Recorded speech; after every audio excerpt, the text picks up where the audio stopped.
இமைகள் மூடி இதயத்தால் கேட்டு ரசிக்க புகழ்பெற்ற சிறுகதைகள், நாவல்கள், ஆன்மீகம் மற்றும் பொது அறிவு தகவல்களுக்கு பாருங்கள். நற்கதைகள் கேட்போம்.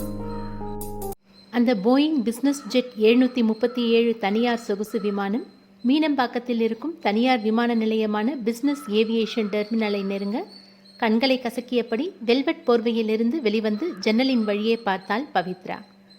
கடந்த 2 நாட்கள் பெய்த கனமழையின் காரணமாக வேளச்சேரி வெள்ளச்சேரியாக காட்சியளித்தது. சில வருடங்களுக்கு முன்வரை அவளும் அந்த ஏரி வெள்ளத்தில் நனைந்து கழித்த இரவுகள் அவள் நினைவில் வந்து சென்றன. சாதாரண நடுத்தர குடும்பத்தில் பிறந்த பவித்ரா தனது கடின உழைப்பால் விமான பணிப்பெண் வேலையை பெற்று கொஞ்சம் கொஞ்சமாக பதவி உயர்ந்து அவள் வேலை செய்த அதே ஸ்கை ஹை ஏர்வேஸில் COO பதவிக்கு உயர்ந்தாள். அந்த பதவி உயர்வுக்கு அவளது கடின உழைப்புதான் காரணம் என்று அவள் சொன்னாலும் பவித்ராவின் சிக்கென்ற அழகும் அந்த அழகால் வந்த அதிர்ஷ்டமும் தான் காரணம் என்று பலரும் சொன்னார்கள். காரணம், ஸ்கை ஹை ஏர்வேஸின் சேர்மன் ஆகிய புவனேஷ் ஆதிலிங்கம் பவித்ராவுடன் காதல் வயப்பட்டு அவளை மணந்து கொண்டான் 2ஆம் தாரமாக. அவனது முதல் மனைவி கொரோனா தாக்குதலால் இறந்த பின் உடைந்து போன அவனை தேற்றியது பவித்ரா தான். அவளை COOவாக தேர்ந்தெடுத்தது போர்டு உறுப்பினர்கள் தான் என்றாலும் அவர்களுக்கு புவனேஷ் கொடுத்த அழுத்தமும் அதற்கு காரணம் என்று கூறுவர் சிலர். ஆனால் பவித்ரா அவற்றை கண்டுகொள்வதில்லை. தனது வாழ்வின் தற்போதைய செழிப்பை எண்ணி இதழ்களில் ஒரு மெல்லிய புன்னகையுடன் ப்ளூரே பிளேயரில் கர்நாடிக் ஃபியூஷன் இசையை ஒலிக்க விட்டாள் பவித்ரா. மேலும் இன்னும் 5 நிமிஷத்தில் லேண்டிங் என்று அவளது உதவியாளர் வந்து கூற வேக வேகமாக தலைமுடியை சரி செய்து இதழ்களில் விண்டர் செரி நிற சாயத்தை பூசிக்கொண்டாள். விமானம் தரையிறங்கும் செய்தியை பைலட் PA சிஸ்டத்தில் சொன்னதும் இருக்கையில் உட்கார்ந்து சீட் பெல்ட் அணிந்து கொண்டாள். விமானம் தரையிறங்கி அவள் வெளியே வருவதற்குள் அவளது செல்போனுக்கு 6 அழைப்புகள் வந்திருந்தன. அத்தனையும் புவனேஷிடம் இருந்துதான். 7வது அழைப்பு வர தாமதிக்காமல் அழைப்பை ஏற்றாள். லேண்ட் ஆயிட்டியா பப்பி என்று புவன் ஆர்வத்துடன் கேட்க ஜஸ்ட் நவ் என்றபடி ரேவான் போலரைஸ்ட் குளிர் கண்ணாடியை அணிந்து கொண்டாள். வெளியே காத்திருந்த ஊடகவியலாளர்கள் அவளை கண்டதும் மைக் மற்றும் கேமராவுடன் நெருங்கி வந்தனர். சீக்கிரம் வா puppy, I miss you like hell. நானுண்டா கண்ணா, 10 நாள் உன்னை ரொம்ப மிஸ் பண்ணேன். நைட்டு மஹாப்ஸில் இருக்கிற நம்ம பீச் ஹவுஸ்க்கு போலாமா, போய் 2 பேரும் என்று பவித்ரா சொல்லி முடிப்பதற்குள் மறந்துட்டியா பப்பி, இன்னைக்கு வலன் பிறந்த நாள் என்றான் புவனேஷ். வலன் புவனேஷின் முதல் தாரம் மூலமாக பிறந்தவன். 3 வயது, சற்றும் தளராத சுட்டித்தனம். அப்பா தான் அவனுக்கு எல்லாம். ஷிட், இருந்த டென்ஷனில் அதை மறந்தே போயிட்டேன். நைட் தூங்கும்போது 4 மணி ஆல்மோஸ்ட் விடிஞ்சிருச்சு. இட்ஸ் ஓகே, நீ ஏதோ கிஃப்ட் வாங்கி கொடுக்கறதா ப்ராமிஸ் பண்ணியிருந்தியாமே, மறக்காமல் அதை வாங்கிட்டு வந்துட்டு. காலையிலேருந்து அதையே சொல்லிட்டு இருக்கான். ஆமாம், மினி கார் கேட்டான், ஆர்டர் பண்ணிட்டேன். ஃபோன் பண்ணி வீட்டுக்கு டெலிவரி பண்ண சொல்கிறேன். ஓகே சீக்கிரம் வா என்று புவன் அழைப்பை துண்டிக்க தரையில் சிந்திய சர்க்கரையை சுற்றி சூழும் எறும்பு கூட்டத்தைப் போல பவித்ராவை சுற்றிலும் ஊடகவியலாளர்கள் சூழ்ந்து கொண்டனர். அன்று மாலை 7 மணி. கிழக்கு கடற்கரையை ஒட்டியவாறு இருந்த அந்த பிரம்மாண்டமான 10,000 சதுர அடி பங்களா மின் வரிசை விளக்குகள் மற்றும் பல்வண்ண தோரண அலங்காரங்களால் மேலும் பிரம்மாண்டமாக காட்சியளித்தது. ஆடி, லம்பார்கினி, ஃபெராரி, வோல்க்ஸ்வேகான் போன்ற உயர் ரக கார்கள் அந்த பங்களாவின் முன் வரிசையாக வர அவற்றை பங்களாவின் முன் சீராக பார்க் செய்யும் வேலையில் ஒரு 2 ஈடுபட்டிருந்தனர். விஐபிக்களுக்கு மட்டுமே விழா அழைப்பு கொடுக்கப்பட்டிருந்ததால் பங்களாவின் வாசலில் கருப்பு நிற உடை அணிந்த பிரைவேட் செக்யூரிட்டி குழுவினர் அழைப்பிதழ்களை உறுதி செய்து வந்தவர்களை சோதனை செய்து உள்ளே அனுப்பினர். பங்களாவின் உள்ளே பறந்து விரிந்த புல்வெளியில் 2 பெரும் ஷாமியானா பந்தல்கள் அமைக்கப்பட்டு ஒரு பந்தலில் குழந்தைகள் மற்றும் மது அருந்தாதவர்கள் உணவு உண்பதற்கும் மற்றொரு புறம் மது அருந்த விரும்பும் நபர்களுக்கு ஏற்றவாறும் ஏற்பாடுகள் செய்யப்பட்டிருந்தன. புவனேஷ் ஒரு கையில் ஷாம்பெயின் நிரம்பிய குவளையை ஏந்தியபடி அங்கு வந்திருந்த பெரும் தொழிலதிபர்களை வரவேற்றுக் கொண்டிருக்க பவித்ரா இன்னொரு பந்தலில் வந்தவர்களை கவனித்துக் கொண்டிருந்தாள். ஹாய் பவி, வருஷம் போக அழகும் ஏறிட்டு போகுது என்றபடியே வந்தாள் ரசிகா, ஆஹா பார்மசூட்டிக்கல் அதிபரின் மனைவி. பேலியோ டயட்டில் இருக்கேன் என்று ரசிகாவின் கண்களில் இருந்த பொறாமையை பார்த்தபடி கூறினாள் பவித்ரா. அமெரிக்கா போன விஷயம் என்ன ஆச்சு? டீல் சூப்பராக முடிஞ்சது. அடுத்த வாரம் கம்பெனி அமால்கமேஷன் ஸ்டார்ட் ஆகிடும். புவனேஷ் நிஜமாவே லக்கி தான். தொழில், குடும்பம் 2யும் மேனேஜ் பண்ணுற பொண்டாட்டி கிடைக்க. அதுவும் என்று ரசிகா நிறுத்த, ஏன் நிறுத்திட்ட, மேலே சொல்லு என்றாள் பவித்ரா. முதல் தாரத்துக்கு பிறந்த பையனுக்காக குழந்தை பெற்றுக்காம தியாகம் பண்ணிட்டு இருக்கியே, எவ்வளோ பெரிய விஷயம் அது. பவித்ராவின் கண்களில் சற்று கோபமும் ஆற்றாமையும் வெளிப்பட்டது. பவித்ரா எவ்வளவு சொல்லியும் புவனேஷ் இன்னொரு குழந்தைக்கு ஒத்துக்கொள்ளவில்லை. இன்னொரு குழந்தை பிறந்தால் வலன் மீது இருக்கும் அக்கறை குறைந்து விடும் என்று அஞ்சினான். நீ வேண்டான்னு தியாகம் பண்ணினியா, இல்லை உன் புருஷன் வேண்டான்னு தள்ளி வச்சிருக்காரா? உன்னை பற்றி சிலர் வதந்தி வேற கிளப்பிட்டு இருக்காங்க. என்ன வதந்தி? அகைன் ரூமர்ஸ் யுவர் பேரன், அதாவது உனக்கு கர்ப்பமாகும் தகுதி இல்லைன்னு. பவித்ராவுக்கு கோபம் மேலும் அதிகமானது. அப்போது மேடம் என்று அங்கே வந்தான் முருகன், அவர்கள் வீட்டு வேலைக்காரன். என்ன வலன் திரும்பவும் அடம் பிடிக்கிறானா? பிளடி பிராட், வர வர அவனுக்கு அடம் ரொம்ப ஜாஸ்தி ஆகுது என்று பவித்ரா சொல்ல ரசிகா அவளை பார்த்து ஏளனமாக சிரித்தாள். அது இல்லை மேடம், வலன் என்று தயங்கினான் முருகன். வலனுக்கு என்ன? வீடு முழுக்க தேடி பார்த்துட்டோம், வலனை காணோம். என்ன? பவித்ரா அதிர்ச்சியில் உறைந்து போனாள். வீடு முழுக்க தேடி பார்த்தீங்களா? எல்லா இடத்துலையும் தேடி பார்த்துட்டோம் மேடம், பையனை எங்கேயுமே காணோம் என்று முகத்தை தொங்க போட்டுக்கொண்டு கூறினான் முருகன். இடியட்ஸ், அவனை பார்த்துக்கிறது தவிர உங்களுக்கு வேற என்ன வேலை? 1ஆம் தேதியான சம்பளம் மட்டும் பல்ல இழிச்சிட்டு வாங்குறீங்கல்ல, ஒரு 3 வயசு குழந்தைய பார்த்துக்க தெரியல, தண்டச்சோறுங்க என்று எரிந்து விழுந்தாள். முருகன் தரையை பார்த்தபடி மௌனமாக நிற்க, சரி மாடியில் போய் தேடி பாருங்க, நான் வீட்டில் போய் ஒரு முறை தேடி பார்க்குறேன். சனியா எனக்குன்னு வந்து வாய்க்குது பாரு, நான் திரும்ப வர வரைக்கும் ஐயா கிட்ட இதை பற்றி சொல்லக்கூடாது என்று அவசர அவசரமாக வீட்டை நோக்கி சென்றாள். அவள் பதட்டத்துடன் செல்வதைக் கண்ட அவள் அம்மா முத்தம்மா அவள் பின்னால் தொடர்ந்து சென்றாள். பவித்ரா வலனது படுக்கையறை, சமையலறை, வாழ்வறை, வரவேற்பறை என அனைத்து இடங்களிலும் வேக வேகமாக தேடினாள். என்ன தடி இப்படி மாங்குன்னு தேடுக என்று பவியின் அம்மா கேட்க, எல்லாம் என் தலையெழுத்துமா, என் புருஷன் பெற்று வச்சிருக்காரே ஒரு குட்டி சாத்தான். வலனா அவனுக்கு என்ன? ஃபங்க்ஷன் தொடங்க போகிற நேரத்தில் எங்கேயோ போய் தொலைஞ்சிட்டான், எல்லாம் என் புருஷன் கொடுக்குற செல்லம் என்று தலையில் அடித்தாள் பவித். தப்பு உன் மேலே தான், கல்யாணம் ஆன கையோட ஒன்று பெற்று கொடுத்துருந்தனா உன் புருஷன் அந்த பிள்ளைகிட்ட பாசமாக இருந்திருப்பாரு. ஐயோ நீ வேற நேரங்கிட்ட நேரத்தில் ஏம்மா? உண்மையை சொன்னால் கசக்கா? என்ன இருந்தாலும் நீ 2ஆம் தாரம், வல மூத்த தாரத்தோட பையன், உன்னை விட அவனுக்கு தான் எல்லா உரிமையும் அதிகம். என்னம்மா சொல்கிற? ஊர் உலகத்தில் நடக்கிறது தான் சொல்லுங்க. நீ இப்படியே இருந்தா எல்லா சொத்தும் அந்த பையனுக்கு போயிடும். அது மட்டும் இல்லாமல் உன் புருஷன் சொத்தை லாவிட்டு போவ அவரோட தம்பி தங்கச்சின்னு ஒரு கூட்டமே இருக்குது. அவங்களெல்லாம் ஈடு கட்டணுன்னா நீ ஒரு குழந்தை கட்டாயம் பெற்றுக்கணும். குழந்தை பெற்றுக்கிட்டா கம்பெனியை யார் பார்த்துப்பா? வலனை பார்த்துக்கிறதுக்கே வீட்டில் நேரம் சரியாக போகுது என்று பவித்ரா புலம்ப, நீ ஒரு புத்தி கெட்டவடி, படிச்சிருக்கன்னு தான் பேர், காரியத்தில் ஒன்றும் இல்லை என்று கடிந்தாள் முத்தம்மா. காரியத்தில் என்ன குறை? புருஷனை கைக்குள்ளே போட்டு உன் சொல்லி தான் தாரக மந்திரம் நடக்க வைக்கணும். நடந்த மாதிரி தான். அதை விட முக்கியம் எதையாவது பண்ணி அந்த சனியை வலனை என்று முத்தம்மா சொல்ல சமையலறை கபோர்டினுள் ஏதோ அசையும் சத்தம் கேட்டது. முத்தம்மா கண்களால் செய்கை காட்ட பவித்ரா சென்று கபோர்டை திறந்தாள். அங்கே வலன் ஒளிந்து கொண்டிருந்தான். இங்கே என்ன பண்ணுற? உன் பிறந்தநாள் விழா தொடங்க போகுது என்று பவித்ரா கேட்க, hide and seek mummy, jolly என்று மழலை கொஞ்சம் குரலில் கூறினான் வலன். சனியனே, எந்த நேரத்தில் என்ன காரியம் செய்கிற என்று முத்தம்மா அவன் தலையில் ஓங்கி கொட்டு வைக்க வலன் ஓ என்று அழகத் தொடங்கினான்.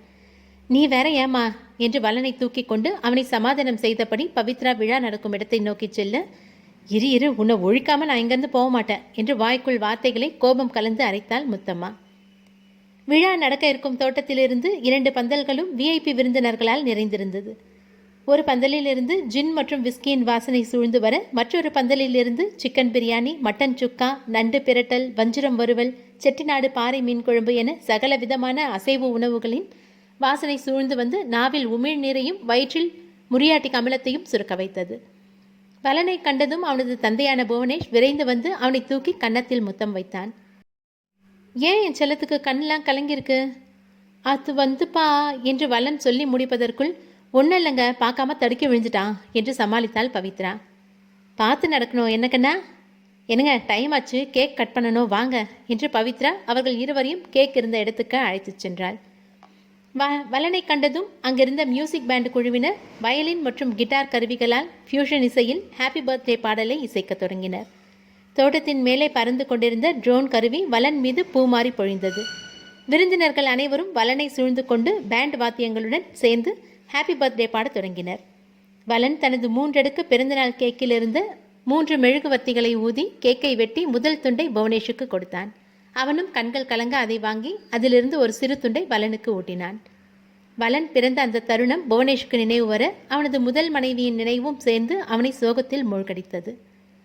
இப்போ மம்மி கூட்டுக்கண்ணா என்று புவனேஷ் சொல்ல, வலன் அவன் சொன்னவாறே பவித்ராவுக்கு ஊட்டினான். பின் புவனேஷின் தம்பி தங்கை என்று ஒவ்வொருவராக வலன் கேக்கை ஊட்ட, பவித்ராவின் அம்மா முத்தம்மா பவித்ராவின் கைகளை பிடித்து கூட்டத்திலிருந்து தனியாக அழைத்துச் சென்றாள். ஏமா கையை பிடிச்சி தரன்னு இழுத்துட்டு வர? நடக்கிறதெல்லாம் பார்த்து என் ரத்தம் கொதிக்குதுரி. இப்போவே உன் புருஷன் அந்த பயலை தலையில் தூக்கி வச்சு கொண்டாடுறாரு. சரி, நீ சொன்ன மாதிரி கூடிய சீக்கிரமே இதுக்கு ஒரு முடிவு கட்டுறேன் போதுமா என்று பவித்ரா மீண்டும் தன் கணவனின் அருகே செல்ல, நீ கற்றியா இல்லையோ நான் கட்டுவேன் என்று முத்தம்மா முறைத்தபடி கூறினாள். வந்திருந்த விருந்தினர்கள் அனைவருக்கும் கேக் மற்றும் கோக் பரிமாறப்பட்டது.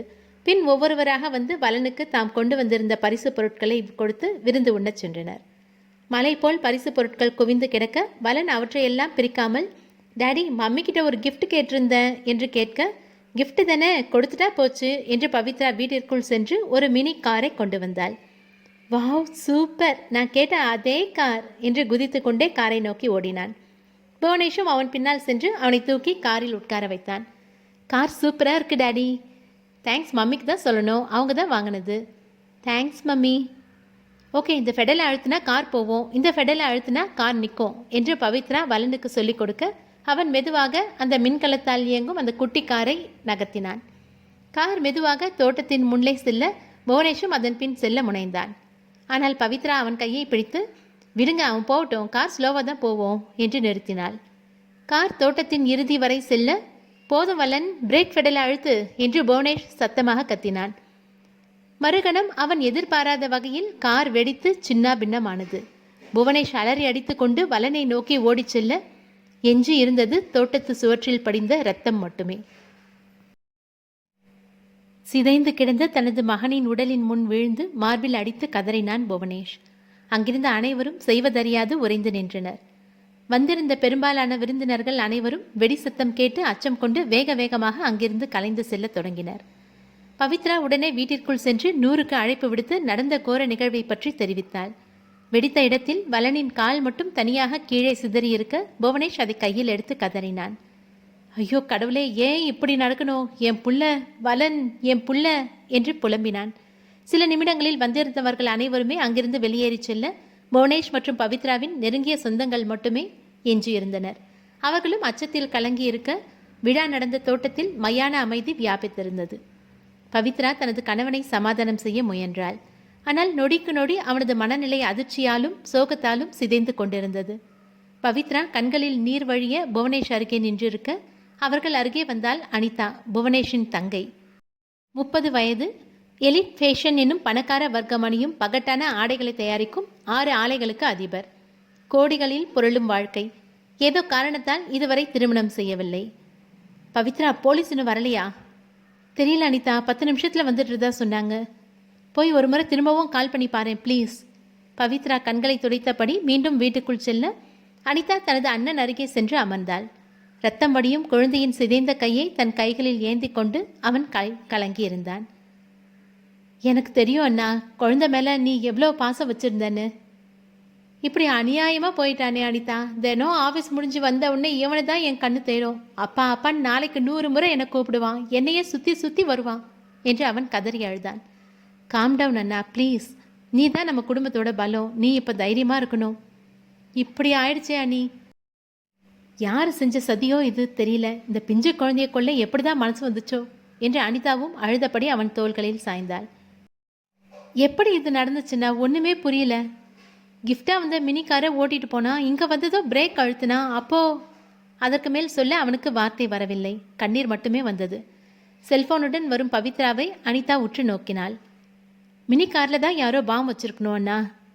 பாமா? பேட்ரி ஃபால்ட் இல்லையா என்று அவன் அதிர்ச்சியுடன் கேட்க, எனக்கு உறுதியாக சொல்ல தெரியல அண்ணா என்று தயங்கினாள் அனிதா. என்ன சொல்லு, எனக்கு இது விபத்து மாதிரி தெரியல, யாரோ செஞ்ச சதியாக இருக்கலாம். சதியா? ஆமாம், ஆனால் யார் செஞ்சதுன்னு சொல்ல தெரியல அண்ணா. என்ன சொல்கிற அனிதா? இந்த மினி காரை யார் பரிசாக கொடுத்தது என்று அனிதா கேட்க புவனேஷ் சற்று தயக்கத்துடன் பவித்ரா என்று சொன்னான். அப்போது பவித்ரா அவர்களை நோக்கி வர அவனது முகத்தில் சற்று கோபம் வெளிவந்தது. பரபரப்பான ஹோட்டலில் தான் வழக்கமாக அமரும் அந்த ஜன்னலோர மேஜையில் வேறொருவன் அமர்ந்திருப்பதை கண்டதும் கதிரண்ணா கதிரண்ணா என்று அடி வயிற்றிலிருந்து கத்தினான் அடி. அடியார் கண்பன் என்ற முழு பெயரை சுருக்கி அனைவரும் அடி என்று அழைப்பது வழக்கம். என்னாச்சு அடி என்று சில்லறையும் கையுமாக வந்தார் கதிர் அண்ணன், அந்த ஹோட்டலின் மேனேஜர். அவர் வந்ததும் அந்த மேஜையை நோக்கி அடி கை காட்ட, சாப்பிட்டுட்டு இருக்கார் அடி, ஒரு 10 நிமிஷம் பொறுத்துக்கோ என்று கொஞ்சம் பணிவாக கூறினார். காலையில் 9 மணிக்கு நான் வழக்கமாக சாப்பிட வருவேன்னு தெரியாதா? 10 நிமிஷம்தான், கொஞ்சம் பொறுத்துக்கோ. 9 மணிக்கு நான் சங்கீதாவை மீட் பண்ணணும், 9:15க்கு கோர்ட்டில் என் கிளையண்ட்டை மீட் பண்ணணும், 9:30க்கு பிபிசி எர்த் சேனலில் எக்ஸோ பிளானட் டாக்குமெண்ட்ரி பண்ணணும். இந்த 10 நிமிஷத்தில் என் ஸ்கெட்யூல் எல்லாமே பாழ் என்று தன் கைவிரல்களை சொடுக்க ஆரம்பித்தான். அதை கண்ட கதிர், இரு உடனே டென்ஷன் ஆகி சொடுக்க போட ஆரம்பிச்சிருவியே என்று அந்த ஜன்னலோர மேஜையில் இருந்த நபரிடம் கெஞ்சி அவரை இன்னொரு மேஜையில் அமர்த்தினார். அடியார் கண்பன் தனது மேஜையில் அமர்ந்து பெருமூச்சு விட்டான். இப்போ நிம்மதியா? தேங்க்ஸ் அண்ணா. அம்மா, சங்கீதா யாரு? கல்யாண தரகர் சொன்ன வரன், அவங்கள தான் மீட் பண்ண போகிறேன். இது எத்தனையாவது வரன்? 8ஆ 9ஆ? 22. அதோ அங்கே வராங்க பாருங்க என்று அடி அந்த பெண்ணை நோக்கி கை காட்ட ஆல் தி பெஸ்ட் என்று அங்கிருந்து விலகினார் கதிர் அண்ணன். சங்கீதாவும் அடியும் மேஜையின் எதிரெதிர் நாற்காலிகளில் அமர்ந்தனர். சங்கீதா அடியின் முகத்தை உற்று நோக்க அவன் முகத்தை நேர்கொள்ளாதபடி அங்கும் இங்கும் திருப்பிக் கொண்டே இருந்தான். நீங்கள் லாயர்னு அம்மா சொன்னாங்க, சிவிலா கிரைமா? கிரைம். டிடிஆர் ஃபேர்மில் வேலை பார்க்குறேன். இஃப் யூ டோன்ட் மைண்ட், உங்களுக்கு சம்பளம் எவ்வளோ வரும்? 25,000. அது போக இன்கம் டேக்ஸ் வேறு கட்டணும். அதை கேட்டதும் அவளது முகம் சற்று சுருங்கியது. நான் உங்களை எங்கேயோ பார்த்துருக்கேன் என்று அடி கேட்க, டிவியில் சூப்பர் சிங்கர் பார்த்தீங்களா? இந்த சீசனில் டாப் 20ல் நானும் ஒருத்தி. அடி சற்று யோசித்து, ஆமாம் ஞாபகம் வருது, கல்யாண மாலை கொண்டாடும் பெண்ணே பாட்டு பாடினீங்கல்ல? ஆமாம், பட் எலிமினேட் பண்ணிட்டாங்க. Bloody politics. ஜூரி டெசிஷன் எல்லாமே முன்னாடியே முடிவு பண்ணிட்டு தான் வருவாங்க. பர்ஃபெக்டாக பாடினேன், ஆனாலும் என்ன எலிமினேட் பண்ணிட்டாங்க. இல்லை சங்கீதா, நீங்கள் பர்ஃபெக்டாக பாடலை. ஏன்? சரணத்தில் உங்கள் ஸ்வரஸ்தானம் தப்பிடுச்சு. D2க்கு பதிலாக D1லேயே பாடினீங்க. வாட்? அந்த பாட்டு 2 ராகத்தில் இருக்கும். பல்லவி நட பைரவி ராகம், சரணம் கரகர பிரியா. நீங்கள் ஆனால் 2யும் நட பைரவியில் பாடினீங்க. இன்னும் நீங்கள் ஸ்வரஸ்தானத்தில் பயிற்சி எடுக்கணும். அவளது முகம் மேலும் மாறியது. ஆனால் அவன் அவளை பார்க்காமல் முகத்தை மீண்டும் திருப்பினான். ஏன் நீங்கள் முகத்தை பார்க்காம வேற எங்கேயோ பார்க்குறீங்க? I don't like to meet eye contact. ஏன்? தரகர் உங்ககிட்ட சொல்லலையா? எதை? I have autism. வாட்? ஆட்டிசம்மா? அவன் சொல்லி முடிப்பதற்குள் சங்கீதா எழுந்து, எல்லாம் என் அம்மாவை சொல்லணும். நல்ல டாக்டர், பிஸ்னஸ்மேன், பணக்காரன் வரன் பார்க்க சொன்னால் ஒரு அரலூசை பார்த்து வச்சுருக்கான் என்று புலம்பியபடி அங்கிருந்து சென்றாள். ஹலோ சங்கீதா, எங்கே கிளம்பிட்டீங்க என்று அடி கேட்க, கரகர பிரியாராக கற்றுக்க போகிறேன் என்று நக்கலாக கூறினாள். Very good very good. D2, ஐ மீன் சதுஸ்ருதி தைவதத்தில் ஃபோக்கஸ் பண்ணுங்க. இடியட் இடியட் என்று அவள் அங்கிருந்து வெளியேற, ஏன் கரெக்டாக தானே சொன்னேன் என்று யோசித்தான் அடியார் கண்பன். அப்போது அங்கிருந்த தொலைக்காட்சியில் ஒரு பிரேக்கிங் நியூஸ் மீண்டும் மீண்டும் திரையில் ஒளிபரப்பானது. பிரபல தொழிலதிபர் புவனேஷ் அவர்களின் மனைவி பவித்ரா ஸ்கை ஹை ஏர்வேஸ் நிறுவனத்தின் COO பதவியில் இருந்து விலகினார். சிறுவன் வலனின் மர்மமான மரணத்தில் குற்றவாளியாக சந்தேகப்படுவதால் இந்த நடவடிக்கை இருக்கலாம் என்று உத்தேசிக்கப்படுகிறது. அந்த செய்தியை கண்டதும் அடியார் கண்பன் மீண்டும் தன் விரல்களை சொடுக்கத் தொடங்கினான். வாட் த ஹெல் புவன்? அலுவலகத்திலிருந்து வந்ததும் வராததுமாக தன் கணவனிடம் பொங்கினாள் பவித்ரா. ஏன் இப்படி கத்துற? தலை வலிக்குது என்று தன் கையில் இருந்த காலி கோப்பையை 1.5 கோடி ரூபாய் மதிப்பு கொண்ட டால்மோர் 62 ஸ்காட்ச் வகை மதுவினால் நிரப்பத் தொடங்கினான் புவனேஷ். என்னை எதுக்கு இப்போ CO பதவியிலிருந்து தூக்குனீங்க? அவன் பதில் சொல்லாமல் தங்க நிற குமிழ்கள் பொங்கும் அந்த மதுவை பருகத் தொடங்கினான். எனக்கு தெரியும், எல்லாம் உங்கள் தங்கச்சி அனிதாவோட வேலை தானே. இந்த முறை என்ன சொன்னா? Q3ல் நஷ்டம், நியூ ப்ராஜெக்ட்ஸ் எல்லாம் ஸ்டால் ஆயிருக்கு, அப்படி இப்படி நம்பர் கேம் விளையாடிருப்பா. அவன் பதில் ஏதும் சொல்லாமல் இருந்தது அவளது பொறுமையை மேலும் சோதித்தது. Talk to me Bhuvan. I will make profits in Q4. My stats are on point. இந்த ப்ராஜெக்டில் கண்டிப்பாக போட்டதுக்கு 2 மடங்காக பணம் எடுப்பேன். பணம் பணம் பணம் பணம் மட்டுமே உங்கள் உலகம் இல்லை. What the hell that suppose to mean? அவன் கண்கள் சிவக்க 1.5 கோடி மது பாட்டிலின் கடைசி சொட்டுக்களை கோப்பையில் ஊற்றினான்.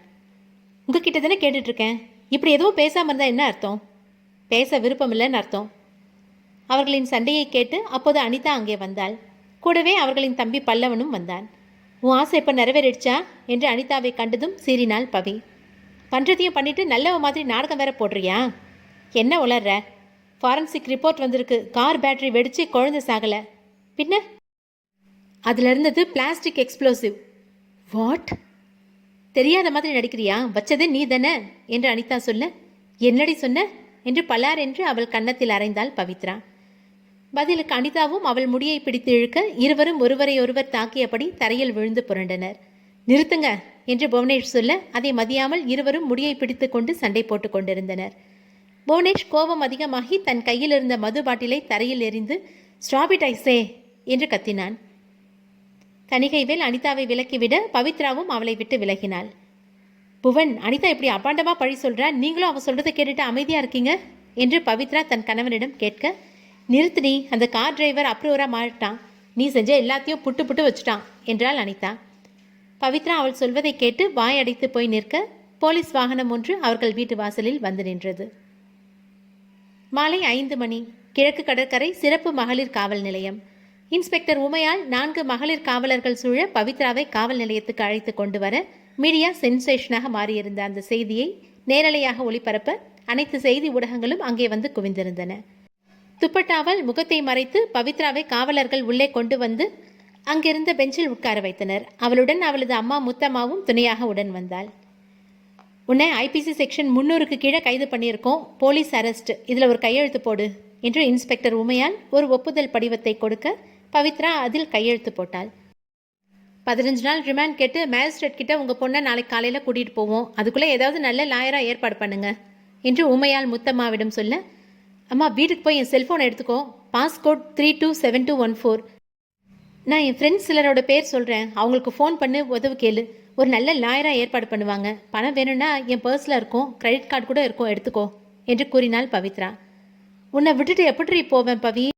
அவளது அம்மா அழுதபடி கூற, அழாத, இப்போதைக்கு வேற வழி இல்லை, நீ தான் போகணும் என்றாள் பவி. முத்தம்மா அழுது கொண்டே அங்கிருந்து செல்ல பவித்ரா சிறையில் அடைக்கப்பட்டாள். இரவு 8 மணிக்கு சாப்பிட ஒரு இட்லி பொட்டலம் கொடுக்கப்பட்டது. அவள் அதை வேண்டாம் என்று கூறி வெறும் தண்ணீரை மட்டும் குடித்தாள். சில நிமிடங்கள் கண்களை மூடி தூங்க முயன்றாள். வலனின் முகமும் புவனின் முகமும் மீண்டும் மீண்டும் வந்து மனதில் கல் எறிந்தது. போதாக்குறைக்கு கொசுக்கள் வேறு காதுகளுக்குள் ஹம்மிங் செய்து கொண்டிருந்தன. மனம் முழுக்க பாரமாக இருக்க கண்கள் மட்டும் கலங்க மறுத்தன. ஏதோ கெட்ட கனவில் இருப்பதாக அவளுக்கு தோன்றியது. யாராவது வந்து எழுப்பிவிட மாட்டார்களா என்று ஏங்கினாள். நிதர்சனம் நெஞ்சை சுட்டது. நடுராத்திரி 1 மணி இருக்கும்போது திடீரென மனம் இலகியது. கட்டுக்கடங்காமல் அழுகை பீரிட்டது. அழுதாள். சத்தம் போட்ட வாயிலேயே மிதிப்பேன், மூடி தூங்குடி. சிறை துணைவி பவியை மிரட்ட துப்பட்டாவை வாயில் போர்த்தி சத்தமில்லாமல் அழத் தொடங்கினாள். விடியும் வரை அழுதாள். காலை 5 மணிக்கு 2 பெண் காவலர்கள் வந்து சிறையில் இருந்த கைதிகள் அனைவரையும் கழிவறைக்கு அழைத்துச் சென்றனர். துர்மணம் நுரையீரல் வரை துளைக்க பவித்ரா வாந்தி எடுத்தாள். முகத்தை கழுவி விட்டு கோல்கேட் பற்பொடியால் பல் துலக்கினாள். பசி அடி வயிற்றை கிள்ள அரை கிளாஸ் டீ மட்டும் குடித்தாள். அதையும் வாந்தி எடுத்தாள். காலை 8 மணிக்கு முத்தம்மா மீண்டும் வந்தாள். என்னம்மா, லாயர் ஏற்பாடு செஞ்சியா? முத்தம்மா அழுது கொண்டே இல்லை என்பது போல் தலையாட்டினாள். ஏன்? என்னத்தை சொல்லடி, என்னை வீட்டுக்குள்ளேயே யாரும் சேர்க்கல, ஒரு தெருநாயை விரட்டுறது மாதிரி விரட்டி அடிச்சாங்க. உன் புருஷன் மனசு கூட கல்லாயிடுச்சு. அழுது புலம்பி அவர் கையில் காலை விழுந்து உன் ஃபோனையும் பர்ஸையும் மட்டும் வாங்கினேன். நான் சொன்னேன், உங்களுக்கு கால் பண்ணியா? பண்ண, யாரும் எடுத்து பேசவே இல்லை. எடுத்த 1-2 பேரும் உன்னை யாருன்னு தெரியாதுன்னு சொல்லி வச்சுட்டாங்க. சரி, பணத்தை வச்சு ஒரு வக்கீலை ஏற்பாடு செய்ய வேண்டியதுதானம்மா? பணம் எதுவும் இல்லை, உன் கார்டு பேங்க் அக்கௌண்ட்டு எல்லாத்தையும் பிளாக் பண்ணிட்டாங்க என்று அவள் புலம்பி அழுதாள். அழாதம்மா, அழாம உன்னை எல்லாரும் கை விட்டுட்டாங்க, காசும் இல்லை, ஆள் துணையும் இல்லை, இப்போ என்ன செய்ய என்று முத்தம்மா மீண்டும் புலம்ப, வெளியே வா, உன்னை பார்க்க வக்கீல் வந்திருக்கிறாரு என்று சிறை கதவை திறந்தால் ஒரு பெண் காவலர். ஏன் வக்கீலா, யாரு என்று பவித்ரா ஆச்சரியத்துடன் கேட்க அடியார் கண்பன் அங்கே நின்று கொண்டிருந்தான். அவனை கண்டதும் முத்தம்மா மற்றும் பவி இருவரும் வாயடைத்து நின்றனர். கோபம், குழப்பம் மற்றும் ஏமாற்றம் போன்ற கலவையான உணர்ச்சிகள் உள்ளத்தில் தோன்றின. பெண் காவலர் பவித்ராவை சிறையிலிருந்து வெளியே கூட்டிக் கொண்டு வர, இங்க என்ன பண்ற என்று சற்று கோபம் கலந்த குரலில் கேட்டாள் பவித்ரா. டிவியில் உன்னை போலீஸ் கைது பண்ணதா நியூஸ் வந்தது. அதுக்கு? பவித்ராவின் கண்களும் கண்ணீர் பூத்தன. குறைந்தது 5 வருடங்கள் இருக்கும் அவளது தம்பியான அடியார் கண்பனை கடைசியாக பார்த்து. அம்மா என்று அடி தன் அம்மாவான முத்தம்மாவை அழைக்க அவள் முகத்தை திருப்பாமல் மேலும் அழத் தொடங்கினாள். உடைந்து போன ரெக்கார்டு போல அவன் மீண்டும் மீண்டும் கூற அவள் அங்கு இருக்க பொறுக்காமல் அங்கிருந்து வெளியே சென்றாள். இப்போ எதுக்கு வந்திருக்க அடி? ப்ரொசீஜர் படி இன்னைக்கு உன்னை போலீஸ் கோர்ட்டில் ஆஜர்படுத்துவாங்க என்று அடி சொல்ல, ஓ எனக்கு தெரியாது என்று நக்கலாக கூறினாள் பவித்ரா. இட்ஸ் ஓகே, நான் சொல்லித்தரேன். ஐபிசி செக்ஷன் 45 படி போலீஸ் ரிமாண்டில் எடுத்த 24 மணி நேரத்தில் கைது செய்யப்பட்ட பொண்ணை தயவு செஞ்சு கிளம்பிங்கிருந்து, இருக்கிற டென்ஷன் போதும் எனக்கு. அக்கா, தயவு செஞ்சு போ உனக்கு லாயர் இல்லைன்னு கான்ஸ்டபிள் சொன்னாங்க. போங்கிறன்ல, டேமிட் என்று பவித்ரா கத்த தனது விசிட்டிங் கார்டை அவள் முன் இருந்த மேஜையில் வைத்துவிட்டு காதுகள் இரண்டையும் பொத்தியபடி அங்கிருந்து கிளம்பினான் அடி. 15 நாட்கள் பவித்ராவை போலீஸ் காவலில் வைத்து விசாரிக்க சென்னை உயர்நீதிமன்றம் அனுமதி வழங்க அவள் புழல் மகளிர் காவல் நிலையத்துக்கு அழைத்துச் செல்லப்பட்டாள். எவ்வளவு கேட்டும் போலீஸ் அவளை தனது கணவனுடன் போனில் தொடர்பு கொண்டு பேச அனுமதிக்கவில்லை. அன்று அவளுடன் சேர்த்து 8 பெண் கைதிகள் அங்கே புதுமானை புகுந்தனர். பேர் சொல்லு. பவித்ரா. புருஷன் பேரு? புவனேஷ். நீ அந்த வெடிகுண்டு கேஸ் இல்லை என்று அந்த சிறை காவலர் கேட்க பவித்ரா ஆம் என்பது போல் தலையாட்டினாள். அடி பாதகத்தி, சொத்துக்கு ஆசைப்பட்டு சின்ன குழந்தையை இப்படி போட்டு தள்ளிட்டியே. அவள் சொன்ன சொற்கள் அவளது நெஞ்சில் .9 mm புல்லட் போல தைத்தது. சித்தி கொடுமையை கண்டிருக்கேன், கேட்டிருக்கேன். ஆனால் குண்டு வச்சு கொள்கிற கொடுமையை இப்போ தான் பார்க்குறேன். அதை கேட்டு பவித்ராவின் முகம் இருண்டது, கண்கள் கலங்கின. சரி சரி, உனக்கு ஏதாவது வியாதி இருக்குதா? முக்கியமாக அரிப்பு, படை, சொறி, சிறங்கதுனா? பவித்ரா இல்லை என்பது போல் தலையாட்டினாள். சரி, இந்த பாட்டிலில் யூரின் சாம்பிள் கொடுத்துட்டு உள்ளே போய் நில்லு. அவள் சொன்னவாறே சிறுநீர் மாதிரியை கொடுத்து விட்டு உள்ளே உடல் பரிசோதனை அறைக்குள் சென்றாள். மாசத்துக்கு 10 தான், இதுக்குள்ளேயே சமாளிச்சுக்கணும் என்று அவள் கையில் ஒரு பாக்கெட் மாதாந்திர சுகாதார அட்டைகளை கொடுத்தாள். கூடவே முன்னர் யாரோ உபயோகம் செய்த ஒரு கோரை பாயையும் கொடுத்தாள். 8ஆம் நம்பர் செல்லு தெற்கு மூலையில் இருக்கும், போ. அந்த காவலரின் முன்னே ஒரு கத்திரிக்கோள் இருக்க அவளது மனத்தில் சில விபரீத எண்ணங்கள் வெளிப்பட்டன. பவித்ரா அந்த கத்திரிக்கோளையே பார்த்து கொண்டிருக்க, என்னடி பார்க்குற, மசமசன் நிற்காம இடத்த காலி பண்ணு என்று விரட்டினாள் அந்த காவலர். 8ஆம் எண் சிறை. நேற்று இரவு இருந்த அந்த காவல் நிலைய சிறை இதற்கு 100 மடங்கு மேல் என்பது போல் அவளுக்கு தோன்றியது. ஒரு பெரிய ஹாலில் கிட்டத்தட்ட 40 பெண்கள் தங்க வைக்கப்பட்டிருந்தனர். ஹாலின் நடுவே ஒரு சீலிங் ஃபேன் பேருக்கு ஓடிக்கொண்டிருந்தது. 20 வாட் குண்டு பல்ப் போன்று கொடுத்த வெளிச்சத்தில் எதிரே இருப்பவரின் முகத்தை கூட சரியாக பார்க்க முடியவில்லை. வகை சொல்ல முடியாத துர்மணம் அந்த அறை முழுவதும் வியாபித்திருந்தது. இது போதாதென்று கை குழந்தை ஒன்று பசியால் கதறி அழுது கொண்டிருந்தது. 5 வயது சிறுவன் ஒருவன் தலைகீழாக நின்று கொண்டு ஏதோ வித்தியாசமான சத்தம் எழுப்பிக் கொண்டிருந்தான். இதையெல்லாம் கண்டு கொள்ளாமல் 50 வயது தாண்டிய பெண் ஒருத்தி காசநோய் வந்ததைப் போல விடாமல் இருமிக் கொண்டிருந்தாள். அந்த கொடுமையான சூழ்நிலைக்கு நடுவே திடீரென்று வலன் நினைவுக்கு வந்தான். மம்மி மம்மி, மினி கார் வேணும் ப்ளீஸ். மறுகணம் மயான அமைதி. அன்று காலை அவள் தனது டிரைவரை அனுப்பி அந்த மினி காரை வாங்கி வரச் சொன்னாள். ஆனால் அதற்கு பின் அவள் டிரைவரை பார்க்கவில்லை, மினி காரை மட்டும்தான் பார்த்தாள். நடந்த நிகழ்வை எண்ணி எண்ணி அவளது மனம் கசிந்தது. ஒரு மூலையில் சென்று கைகளை கட்டி அமர்ந்தபடி கதறி அழத் தொடங்கினாள். வலனுக்காக அழுதாளா அல்லது தனது கையறு நிலையை எண்ணி அழுதாளா சரியாக சொல்ல தெரியவில்லை. ஆனால் அழுது முடிக்கும் போது ஒரு பெண் காவலர் வந்து அவளை சிறை மருத்துவசாலைக்கு அழைத்துச் சென்றார். அங்கே இருந்த நர்ஸ் ஒருத்தி பவித்ராவை கண்டதும், நீதானா பவித்ரா இன்னைக்கு காலையில் வந்தது என்று கேட்டாள். ஆமாம். கடைசியாக உனக்கு மென்சஸ் எப்போ வந்துச்சு? போன மாதம் 2ஆம் தேதி. வாந்தி, தலை சுத்தல் இருக்கா? ஆமாம். சப்ளிமெண்ட் ஏதாச்சும் டெய்லி சாப்பிட்றியா? இல்லை. ஏன் கேட்குறீங்க? உனக்கு விஷயம் தெரியாதா? என்ன விஷயம்? நீ கர்ப்பமாக இருக்கிறது. ஏற்கனவே உடைந்து போயிருந்த பவித்ராவுக்கு தலையில் இன்னொரு இடி விழுந்ததைப் போல் இருந்தது. 10 நிமிஷம்தான் என்று ஒரு பெண் காவலர் பவித்ராவிடம் சொல்லி பார்வையாளர் அறைக்குள் அவளை அனுமதிக்க அங்கே அவளது தம்பியான அடி நின்று கொண்டிருந்தான். எப்படி இருக்கக்கா? அடிமட்ட குரலில் அடி கேட்க பவித்ரா ஒரு வலி மிகுந்த புன்னகையை பதிலாக தந்தாள். ஐ எம் சாரி அடி, பவித்ரா சற்று தயக்கத்துடன் கூறினாள். எதுக்கு? நேற்று உன்கிட்ட கோவமாக பேசினதுக்கு.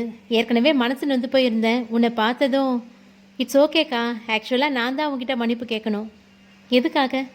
அடி சற்று தயக்கத்துடன், அப்பா சத்தியமாக அன்னைக்கு நான் என்று கூற, இப்போ அதை பற்றி பேசி என்ன பிரயோஜனம்? பாஸ்ட் இஸ் பாஸ்ட் என்று முடித்தாள் பவித்ரா. சொல்லு, நான் என்ன ஹெல்ப் பண்ணணும்? கேஸ் 2 நாளில் கோர்ட்டுக்கு வருது. அம்மா எவ்வளோ முயற்சி பண்ணியோ எந்த லாயரும் எனக்காக வாதாட ஒத்துக்கலை. ஒத்துக்கிற லாயர் கேட்குற பணத்தை கொடுக்க என்னால் முடியல. பணம் இல்லையா? எப்படி? நீ ஒரு மல்டி மில்லியனர் பிஸ்னஸ் உமன் என்று அடி ஆச்சரியத்துடன் கேட்க, இல்லை, நான் ஒரு மல்டி மில்லியனர் பிஸ்னஸ் மேனோட மனைவி. என் புருஷன் என்னோட எல்லா அஃபிஷியல் அக்கௌண்ட்டையும் பிளாக் பண்ணிட்டாரு. பணம் இல்லாமல் லாயர் ஏற்பாடு பண்ண முடியல என்று கண்கள் கலங்க கூறினாள் பவித்ரா. அதனால தான் பெயில் ஹியரிங்கில் உன்னால் பெயில் வாங்க முடியலையா? பவித்ரா கண்கள் கலங்க ஆம் என்பது போல் தலையாட்டினாள். பின், ஜெயிலர்கிட்ட பேசினேன், அரசாங்க வக்கீல் ஏற்பாடு பண்ண முடியுமான்னு கேட்டேன். ஆனால் என்று பவித்ரா தயங்க, legally you are not eligible, உன்னோட வருமான வரம்பு அதிகம் என்றான் அடி. பவித்ராவின் முகம் மேலும் இறுக அவர்களுக்கிடையே ஒரு அசௌகரிய மௌனம் நிலவியது. பவித்ராவை எந்த சூழ்நிலையிலும் மனம் தளராத தைரியமான பெண்ணாக மட்டுமே அவன் இதுவரை கண்டிருக்கிறான். இப்படி மனமுடைந்து கையறு நிலையில் அவளை காண அவனுக்கு மனம் கனத்தது. டோன்ட் வரிக்கா, என் ஃப்ரெண்டு ஒரு லாயர் இருக்கா, பேரு வெண்மதி, ஷார்ட் மைண்டு. அவளை வேணும்னா. நோ அடி. ஏன், உனக்கு லாயர் வேணும்ல? வேணும், ஆனால் வேற யாரும் வேணாம். பின்ன I want you as my lawyer. அடி சில நொடிகள் தயங்கி, என்னால் முடியாதுக்கா என்றான். ஏன், நீ கிரிமினல் லாயர் தானே? ஆமாம், ஆனால் என்னோட பிரச்சனை, என்னோட ஆர்டிசம் பற்றி உனக்கு தெரியும். I am good at investigation and documentation. கோர்ட்டில் நான் இது வரைக்கும் வாதாடினது ரொம்ப கம்மி. பெட்டி கேஸஸ் ஒன்லி. இது ஹோமிசைட். அது மட்டும் இல்லாமல் அப்பாவோட அந்த குற்ற உணர்ச்சி என்னை இன்னும் கொண்டுட்ருக்கு என்று அவன் சொல்ல, உன் குற்ற உணர்ச்சி முக்கியமா இல்லை என்னோட வாழ்க்கை உனக்கு முக்கியமா என்று இடைமறித்தாள் பவித்ரா. அவன் பதில் ஏதும் சொல்லாமல் அமைதியாக இருக்க ஒரு பெண் காவலர் வந்து, டைமாச்சு, கடையை காலி பண்ணு என்று மிரட்டும் துணியில் கூறினாள். பவித்ரா அடியின் முகத்தை நேருக்கு நேர் பார்க்க அவன் முகத்தில் எந்தவித உணர்ச்சியும் வெளிப்படவில்லை. வழக்கம் போலவே, நான் என்னோட முடிவை சொல்லிட்டேன் அடி. எனக்கு உன் மேலே நம்பிக்கை இருக்கு. நீ தான் என் லாயர். முடிவு உன் கையில் என்று பவித்ரா எழுந்து வெளியே செல்ல முனைந்தாள். ஆனால் ஏதோ எண்ணம் மனத்திரையில் வந்து உறுத்த மீண்டும் அடியை நோக்கி, அப்பா இறந்ததில் உன் தப்பு எதுவும் இல்லை அடி. இப்போ வரைக்கும் அதை நான் நம்புகிறேன், நீயும் நம்பு என்று இறுதியாக கூறிவிட்டு அங்கிருந்து சென்றாள். அடி கைவிரல்களை சொடுக்கிடத் தொடங்கினான். அன்று மாலை 4 மணி. இதுதான் உங்கள் அக்கா பவித்ரா வீடு. வீடு இல்லை, பங்களா.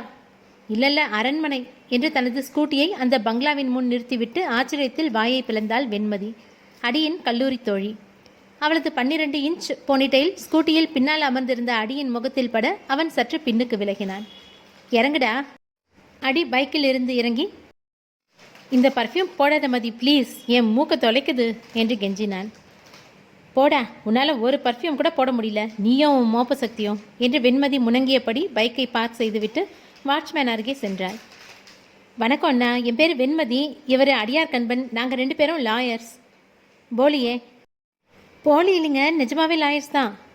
ஓ நஹி, போலியே. ஓ இந்தியா.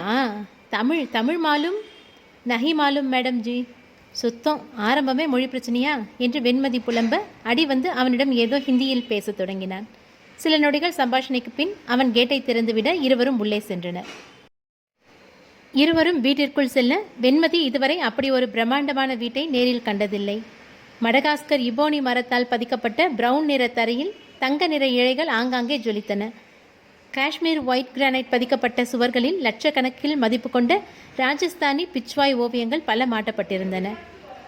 வரவேற்பறையில் ஒரு சுவரில் மட்டும் ஸ்விட்சபிள் ஸ்மார்ட் கிளாஸ் எனப்படும் நிறம் மாறும் கண்ணாடி பொருத்தப்பட்டிருந்தது. உச்சியில் தொங்கியது பிரம்மாண்டமான ஷாண்டலியர். சில நிமிடங்களில் புவனேஷ் மாடியிலிருந்து இறங்கி வந்தான். முகத்தில் சோகத்துடன் சேர்ந்து தாடியும் வளர்ந்திருந்தது. அவன் வரும் முன்னே அவன் குடித்த ஸ்காட்சின் மனம் வீரியமாக வந்தது. என்ன வேணும்? கால் மீது கால் போட்டு சோஃபாவில் அமர்ந்தபடி கேட்டான் புவனேஷ். என் பேர் அடியார் கண்பன், உங்கள் மனைவி பவித்ரா தரப்பு வக்கீல். What the hell you want? Crime சீனை நேரில் ஆராயணும், அதுக்கான கோர்ட் ஆர்டர் இது என்று அடி ஒரு காகிதத்தை அவனிடம் நீட்ட, பார்த்துட்டு சீக்கிரம் போங்க என்று கோபம் பொங்க மீண்டும் மாடிக்கு சென்றான். இருவரும் அங்கிருந்து முதலில் சிறுவன் வலனின் மரணம் நிகழ்ந்த தோட்டத்தில் இருந்த கிரைம் சீனுக்கு சென்று சில நிமிடங்கள் ஆராய்ந்தனர். வெண்மதி ஒரு சில புகைப்படங்கள் எடுத்தாள். தோட்டத்தில் வேலை செய்து கொண்டிருந்த வேலைக்காரர்கள் சிலரிடம் சென்று விசாரித்தாள். அடியார் கண்பன் மட்டும் எங்கும் நகராமல் சிறுவன் பலன் இறந்த அந்த இடத்தையே உற்று நோக்கி கொண்டிருந்தான். பின் தன் கையில் இருந்த பாலிஸ்டிக் ரிப்போர்ட் எனப்படும் வெடி வல்லுநர் அறிக்கையை எடுத்து படித்தான். மீண்டும் அந்த இடத்தை உற்று நோக்கினான். மீண்டும் அந்த ரிப்போர்ட்டை படித்தான். அவன் ஒரே இடத்தில் இருப்பதைக் கண்டு அங்கு வந்த வெண்மதி, என்னடா பண்ற, இங்கேயே உட்காந்துக்கிட்டு, என்ன ஆச்சு என்று கேட்க அந்த பாலிஸ்டிக் ரிப்போர்ட்டை அவள் கையில் கொடுத்தான் அடி. இதுதான் படிச்சுட்டேனே அடி, திரும்பவும் படி. என்ன சொல்ல வர? வலன் எப்படி இறந்தான்? மினி காரில் போகும்போது குண்டு வெடிச்சு. இப்போ ரிப்போர்ட்டை திரும்பவும் படி. பவித்ரா அந்த அறிக்கையை மீண்டும் ஒரு முறை நன்றாக படித்து, குண்டு வெடித்ததில் வலன் இறந்தான்னு போட்டிருக்கு, மினி காரை பற்றி மென்ஷனே பண்ணல அப்படின்னா என்று அதிர்ச்சி அடைந்தாள். மேபி குண்டை இந்த இடத்துல தரையில் புதைச்சி கூட வச்சிருக்கலாம். வலன் அந்த இடத்துக்கு வரும்போது யாரும் ரிமோட் மூலமாக டெட்டோனேட்டரை ஆன் பண்ணி குண்டை வெடிக்க பண்ணியிருக்கலாம். Holy shit. அடியும் வெண்மதியும் வலன் இறந்த அன்று நடந்த நிகழ்வுகளை பற்றி விசாரிப்பதற்காக சிறைச்சாலைக்கு சென்று பவித்ராவை சந்தித்தனர். 2 நாட்களுக்கு முன் கண்டதை விட பவித்ரா மேலும் இளைத்திருந்தாள். முகம் வாடி போயிருந்தாலும் ஒருவித ஜொலிப்பு வெளிப்பட்டதை வெண்மதி முதல் பார்வையிலேயே கண்டு கொண்டாள். 2 நாளில் பெயில் ஹியரிங், அதுக்கு முன்னாடி உனக்கான ஆலபை சரியாக கிடைச்சாதான் உனக்கு பெயில் வாங்க முடியும் என்று ஒரு கோப்பை விரித்து பார்த்தபடியே பவித்ராவிடம் கூறினான் அடி. புரியல அடி, உனக்கும் இந்த கொலைக்கும் சம்மந்தம் இல்லைன்னு குறைஞ்சபட்ச உறுதியான ஆதாரத்தை நம்ம கோர்ட்டில் கொடுக்கணும். இல்லைன்னா ட்ரையல் முடிகிற வரைக்கும் நீ உள்ளே தான் இருக்கணும். ட்ரையல் எப்போ முடியும்? சில மாதம், ஏன் சில வருஷம் கூட ஆகலாம். ஃபன்னி ஃபேக்ட், ஜெயிலில் தண்டனை அனுபவிக்கிறவங்கள விட ட்ரையலுக்காக வெயிட் பண்ணுறவங்க தான் அதிகம். அதை கேட்டு பவித்ராவின் முகம் சற்று பிரகாசம் இழந்தது. உங்களுக்கு உடம்பு ஏதாவது பிரச்சனை இருக்கா என்று வெண்மதி கேட்க சில நொடிகள் சிந்தித்து இல்லை என்பது போல் தலையாட்டினாள் பவித்ரா. ஜெயிலில் இருந்து வெளியே வரும் வரை தான் கர்ப்பமாக இருப்பது யாருக்கும் தெரியாமல் இருந்தால் நல்லது என்று நினைத்தாள். பவித்ராவின் வாடிய முகத்தை கண்டு டோன்ட் வரி, ஒரு உறுதியான ஆலபைக்காக ஹிண்ட் கிடைச்சிருக்கு என்று வெண்மதி கூற, என்ன என்று ஆவலுடன் கேட்டாள் பவித்ரா. மஷ்ரூம் கிளவுட், அதாவது எந்த ஒரு வெடிப்பு நடந்தாலும் அந்த இடத்துல ஒரு மஷ்ரூம் வடிவிலான புகை எழும்போம். வலன் இருந்த அன்னைக்கும் அப்படிதான். அந்த மஷ்ரூம் கிளவுட் சிசிடிவி கேமராவில் பதிவாகியிருக்கு. அதை வச்சு என்ன பண்ண முடியும்? எக்ஸ்ப்ளோஷன் அனலிஸ்ட் கொடுத்த ரிப்போர்ட் படி மினி காரில் இருந்த வெடிப்பொருளோட அளவை ஒப்பிடும்போது அதனால் ஏற்பட்ட மஷ்ரூம் கிளவுடோட உயரம் குறைவு. அது மட்டும் இல்லாமல் வெடிப்பு நடந்த இடத்துல செஞ்ச சாயில் அனாலிசிஸ் படி அந்த இடத்துல இருக்கிற மண்ணில் வெடி மருந்தோட அளவு அதிகமாக இருக்குது. அதனால குண்டு நீங்கள் வாங்கி கொடுத்த மினி காரில் இல்லை, மண்ணுக்கு கீழே புதைச்சி வச்சுருந்துருக்காங்க. இதை வச்சு எனக்கு பெயில் கிடைக்குமா? நீங்கள் வாங்கி கொடுத்த மினி காரில் குண்டு இல்லைன்னு உறுதி செஞ்சால் கண்டிப்பாக பெயில் கிடைக்கும். ஆனால் என்ன, கேஸ்லேருந்து நீங்கள் ரிலீஸ் ஆக அது பத்தாது, வேற ஒரு ஸ்ட்ராங் லீட் வேணும். உங்களுக்கு யார் மேலேயாவது சந்தேகம் இருக்கா? எனக்கு தெரியல, கொஞ்சம் நல்லா யோசிச்சு பாருங்க. வலன் இறந்தா யாருக்கு லாபம்? கொலைக்காரனோட மோட்டிவ் என்ன என்று வெண்மதி மீண்டும் கேட்க, புவனேஷோட சொத்து என்றான் அடி. என்ன, வலன் இறந்து அந்த கொலைப்பழியை அக்கா மேலே போட்டால் சொத்து அடுத்தது யார் கைக்கு போகும் என்று அடி கேட்க, பவித்ரா சில நொடிகள் யோசித்து பின் அனிதா என்று உறுதியாக சொன்னாள். 2 நாட்களுக்கு பின் காலை 10 மணி, சென்னை உயர்நீதிமன்றம். அன்று பவித்ராவின் வழக்கு விசாரணைக்கு வருவதை ஒட்டி ஊடகவியலாளர்கள் கூட்டத்தால் நீதிமன்ற வளாகம் மிகவும் பரபரப்பாக இருந்தது. அரசாங்க வழக்கறிஞர் பீட்டர் வினோதம் அன்று பவித்ராவுக்கு எதிராக வாதாட இருப்பதால் அவரது உதவி வழக்கறிஞர்கள் 10 பேரும் 1 மணி நேரம் முன்கூட்டியே வந்து கோப்புகளை புரட்டி குறிப்பெடுத்துக் கொண்டிருந்தனர். பீட்டர் வினோதம் 50 வயதான மூத்த கிரிமினல் லாயர். எதிர்த்தரப்பு வக்கீலின் பலவீனங்களை நுணுக்கமாக ஆராய்ந்து வாதத்தால் அவர்களை வாயடைப்பதில் நாடெங்கும் பெயர் பெற்றவர். அவரது தொடர் வெற்றிகளின் காரணமாக ஹாட் ஸ்ட்ரீக் என்ற சிறப்பு பெயர் பெற்றவர். மணி சரியாக 10 தொட தனது டைட்டானிக் ப்ளூ மெட்டாலிக் நிற BMW X7 காரில் வந்து இறங்கினார் பீட்டர் வினோதம். தன்னை சூழ்ந்த ஊடக கூட்டத்தை துளைத்து மௌனமாக நீதிமன்ற கட்டடத்தில் நுழைய அவரது உதவியாளர்கள் அனைவரும் கையில் குறிப்பேடுடன் அவரை தொடர்ந்து செல்ல தொடங்கினர். அவர்கள் யாரிடமும் ஏதும் கேட்காமல் அங்கே மூலையில் இருந்த ஒரு எலக்ட்ரீஷியனை அழைக்க அவனும் அவரை நோக்கி உடனே வந்தான். நான் சொன்னபடியே என்று பீட்டர் சொல்ல, ஃபேனில் பழைய பேரிங்க போட்டுட்டேன் சார் என்று முடித்தான் அவன். குட், எனக்கு ஒரு 500 ரூபாய் கொடுத்து அனுப்பிடு ஜோசப் என்று பீட்டர் வினோதம் தன் அசிஸ்டண்டிடம் கூற, பழைய பேரிங் போட்டதுக்கு 500 ரூபாயா? என்ன கொடுமை சார் இது என்று வாய்க்குள் முனகியபடி ஜோசப் அந்த எலக்ட்ரீஷியன் கணக்கை முடித்து அனுப்பினான். சற்று நேரத்தில் பவித்ரா 4 பெண் காவலர்கள் சூழ நீதிமன்றத்துக்கு கொண்டு வரப்பட்டாள். அவளை கண்டதும் அவளது அம்மா முத்தம்மா ஓடி சென்று அவளை கட்டி அணைத்து அழத் தொடங்கினாள். என்னடி இப்படி நூலாய் அழைச்சிட்ட என்று கண்கள் கலங்கியபடி அம்மா கேட்க, என் தலையெழுத்து, கட்டின புருஷன் கூட என்ன நம்ப மாட்டேங்கிறாரு என்று பவித்ரா வெறுப்புடன் கூறினாள். நேற்று சாயங்காலம் நம்பூதிரியை போய் பார்த்தேன், உனக்கு நேரம் சரியில்லையா, பிடிக்காத யாரோ செய்வனை செஞ்சுருக்காங்களாம். செய்வனை நவர்த்தி பூஜை ஒன்று செஞ்சா எல்லாம் சரியாயிடுமா, ஆனால் அதுக்கு 50,000 ஆகுமா. பவித்ரா ஏதும் சொல்லாமல் ஏளனமும் ஆற்றாமையும் கலந்த பச்சாதாப புன்னகையை பதிலாக தந்தாள்.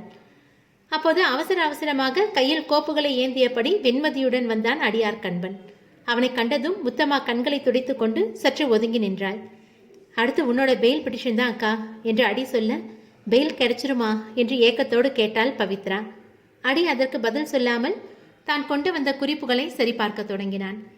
பவித்ரா அவனையே ஏக்கமாக பார்க்க அவளது சோகம் ததும்பிய முகத்தை கண்ட வெண்மதி, நிறைய வாய்ப்பு இருக்கு இல்ல அடி என்று அவளை அமைதிப்படுத்த முயன்றாள். அடி ஏதும் கூறாமல் நீதிமன்ற அறைக்குள் செல்ல வெண்மதி வேறு வழியின்றி அவனை பின்தொடர்ந்தாள். சில நிமிடங்களில் புவனேஷ் மற்றும் அனிதா இருவரும் வந்து பார்வையாளர்கள் அமரும் முன் வரிசையில் அமர்ந்தனர். பவித்ரா தன் கணவன் ஒரு முறையேனும் தன்னை பார்ப்பானா என்று ஏக்கத்துடன் பார்க்க, அவன் அவள் இருந்த திசையை கூட பார்க்காமல் முகத்தை தொங்க போட்டபடி அமர்ந்தான். சில நிமிடங்களில் தலைமை நீதிபதி மேரி மாதா வர அனைவரும் எழுந்து நின்று மரியாதை செலுத்தினர். வழக்கு எண் 211/2022 state of Tamil Nadu versus P Pavithra என்று டாவாலி கத்த, மிஸ்ஸஸ் பவித்ரா, சிறுவன் பலன் வெடித்து கொல்லப்பட்ட வழக்கில் நீங்கள் A1 அதாவது முதன்மை குற்றவாளியா குற்றம் சாட்டப்பட்டிருக்கீங்க. ஹவு டு யூ ப்ளீட் என்று நீதிபதி கேட்க, பவித்ரா எழுந்து நின்று நாட் கில்டி என்று கூறினாள். Mister public prosecutor, you can proceed on her bail petition என்று நீதிபதி கூற, புழுக்கமா இருக்கு, ஃபேனை போடு என்று தன் உதவியாளரிடம் கூறியவாறு ஒரு ஏளன புன்னகையுடன் எழுந்து வந்தார் டேவிட் வினோதம். சீலிங் ஃபேன் கீச் கீச் என்ற சத்தத்துடன் மெதுவாக சுழலத் தொடங்க, அந்த சத்தத்தை கேட்க பொறுக்காமல் அசௌகரியத்தில் நெளிந்தான் ஆடியார் கண்பன். யுவர் ஆனர், முக்கிய குற்றவாளியாக குற்றம் சாட்டப்பட்டிருக்கும் திருமதி பவித்ரா அவர்கள் சமூகத்தில் ஒரு மிகப்பெரிய கம்பெனியில் CEO இருக்கிறவர், மன்னிக்கவும் இருந்தவர். அவருக்கு பணபலம் அதிகம், ஆள் பலம் அதிகம். அது மட்டும் இல்லாமல் சிறுவன் பலனோட மரணத்தோட நெருங்கிய தொடர்பு கொண்ட அந்த மினி காரை வாங்கி கொடுத்தவர். அவரை பெயிலில் வெளியே செல்ல அனுமதிச்சா அது விசாரணைக்கு இடைஞ்சல் விளைவிக்கும். எனவே அவரது பெயில் விண்ணப்பத்தை நிராகரிக்கும்படி வேண்டி கேட்டுக்கிறேன் என்று அரசு வழக்கறிஞர் டேவிட் வாதாட, அடியார் கண்பன் விட்டத்தில் ஓடும் ஃபேனை பார்த்தபடி வளைந்து நெளிந்து கொண்டிருந்தான். ப்ளீஸ் மேடம், எனக்கு பெயில் கொடுங்க, நான் எந்த தப்பும் பண்ணல, ப்ளீஸ் என்று பவித்ரா கண்கள் கலங்க கெஞ்ச, அடி விட்டத்தில் என்னடா வேடிக்கை பார்த்துட்டு இருக்க, எழுந்து வாதாடுறா என்று அவனை கிள்ளினாள் வெண்மதி. அவன் எழுந்து இவர் ஆனர் என்று காதை பொத்தினான். ஃபேன் எழுப்பிய அந்த கீச்சல் ஒளி அவனது மூளைக்குள் மணி அடிப்பதைப் போல பேரவதியாக இருந்தது. மிஸ்டர் அடியார் கண்பன், என்ன ஆச்சு? Any problem? அடி எதுவும் பேசாமல் காதை இறுக பொத்தினான். அப்போது அரசு வழக்கறிஞர் டேவிட் எழுந்து, இவர் ஆனர், என்ன இது? அவர் கையில் ஆதாரம் எதுவும் இல்லை, அதுக்காக இப்படி கோர்ட் நேரத்தை வீணடிக்கிறது கண்டிக்கத்தக்கது. மிஸ்டர் அடியார் கண்பன் என்று நீதிபதி கடைசியாக ஒரு முறை கேட்க, அவன் பதில் கூறாமல் விட்டத்தை பார்த்து, ஆஃப் பண்ணுங்க ப்ளீஸ் என்று காதை பொத்தியபடி திரும்ப திரும்ப கூறினான். என்ன ஆச்சு mister Adiyar கண்பன்? What the? Of பண்ணுங்க. என்னது? ஃபேனை ஆஃப் பண்ணுங்க. Is this a joke? That's it. This is my last warning. Off பண்ணுங்க. நீதிபதி கோபம் அதிகமாக, பெயில் டினைடு, குற்றம் சாட்டப்பட்ட பவித்ராவை இன்னும் 60 நாட்கள் விசாரணை காவலில் வைக்க உத்தரவிடுற என்று கோப்பை மூடினார். பவித்ரா அதிர்ச்சியில் உறைந்து நிற்க, டேவிட் வினோத்தின் இதழ்களில் ஏளன புன்னகை வழிந்தது. முடியாது முடியாது, நான் இனிமேல் இந்த கேஸில் வாதாட மாட்டேன் என்று அடி காதை பொத்தி கொண்டு கூற, உங்கள் அக்கா நீ தான் வாதாடணும்னு உறுதியாக சொல்லியிருக்காங்க என்றாள் வெண்மதி. இன்னைக்கு நான் கோர்ட்டில் வாதாடின லட்சணத்தை பார்த்தேன்ல, அக்காவுக்கு 60 நாள் ரிட்டென்ஷன் கிடைச்சது தான் மிச்சம். இதுக்கு மேலே என்னால் வாதாட முடியாது. லூசாடா நீ, அப்போ கேஸை யார் லீட் பண்ணுறது என்று அவனது கையை பிடித்து கேட்டாள் வெண்மதி. அவள் அணிந்திருந்த பிரீமியம் ரோஸ் பவுடரின் நறுமணம் அடிக்கு மிகவும் பிடித்திருந்தது. அவளது நெருக்கம் இன்னும் பிடித்திருந்தது. ஒரே வழிதான் இருக்கு, கோர்ட்டுக்குள்ளே நீ, கோர்ட்டுக்கு வெளியே நான். வக்காலத் நாமால நம்ம 2 பேரோட பேரும் போட்டு தான் அக்கா கிட்ட கையெழுத்து வாங்கினேன். அப்போ முன்னாடியே இந்த கேஸில் நம்பிக்கை இல்லாமல் தான் இருந்தியா? அக்கா மேலே எனக்கு 100% நம்பிக்கை இருக்குது, ஆனால் என் மேலே தான் இல்லை. ஒரு சின்ன கீச் சத்தத்தை கூட என்னால் சகிச்சுக்க முடியல. என்னோட வீக்னஸ் டேவிட் சாருக்கு நல்லாவே தெரியும். அவரை பற்றி எனக்கும் நல்லாவே தெரியும். என் வீக்னஸை அவர் முழுசாக எக்ஸ்ப்ளோர் பண்ணுவார். நான் இதுக்கு மேலே அந்த கேஸில் வாதாடினா அது அக்காவுக்கு பாதகமாக தான் இருக்கும். அடி என்று வெண்மதி சற்று இறங்கிய குரலில் மேலும் அவனை நெருங்க, எனக்கு என்னோட குறைகள் தெரியும் மதி, அதில் எனக்கு வருத்தம் இல்லை. ஆனால் அதை மற்றவங்க தங்களோட சுயநலனுக்கு யூஸ் பண்ணும்போது தான் வருத்தமாக இருக்குது. அதுவும் என்னோட அக்காவே அதனால் பாதிக்கப்படும் போது ரொம்ப வருத்தமாக இருக்குது. இப்போ என்னதான் பண்ண சொல்கிற? மதி, எவிடன்ஸ் அண்ட் இன்வெஸ்டிகேஷன் என்னோட பொறுப்பு, கோர்ட்டில் வாதாட வேண்டியது உன்னோட பொறுப்பு. வெண்மதியால் அவன் சொல்வதை மறுக்க முடியவில்லை. அவளுக்கும் தெரியும் அதுதான் சரியான முடிவு என்று. சரி, நீ போய் அக்கா கிட்ட பேசு. அவன் மனசு ரொம்ப உடஞ்சி போயிருப்பா. அவன் முகத்தை பார்க்க கூட எனக்கு ஷேமாக இருக்குது. நீ எங்கே போகிற? எல்லாம் ஆரம்பித்த இடத்துக்கு. புவனேஷின் ECR பங்களா. ஆட்டோமேட்டிக் வாட்டர் ஸ்பிரிங்க்லர்ஸ் சற்று முன் வெட்டப்பட்ட தோட்டத்து புற்களின் மீது தண்ணீரை பாய்ச்சி அடிக்க, பச்சை புற்களின் வாசமும் மண் வாசமும் சேர்ந்து தோட்டமெங்கும் பரவியது. உள்ளே ஒரு கருப்பு நிற மெர்சிடஸ் பென்ஸ் கார் நிற்க, அதன் உள்ளே கண்களை மூடி எதையோ பாடிக்கொண்டிருந்தான் டிரைவர் முகமது. 38 வயது இருக்கும். தலையில் ஆங்காங்கே நரையும் முகத்தில் ஆங்காங்கே திரையும் அந்த வயதை உறுதி செய்தன.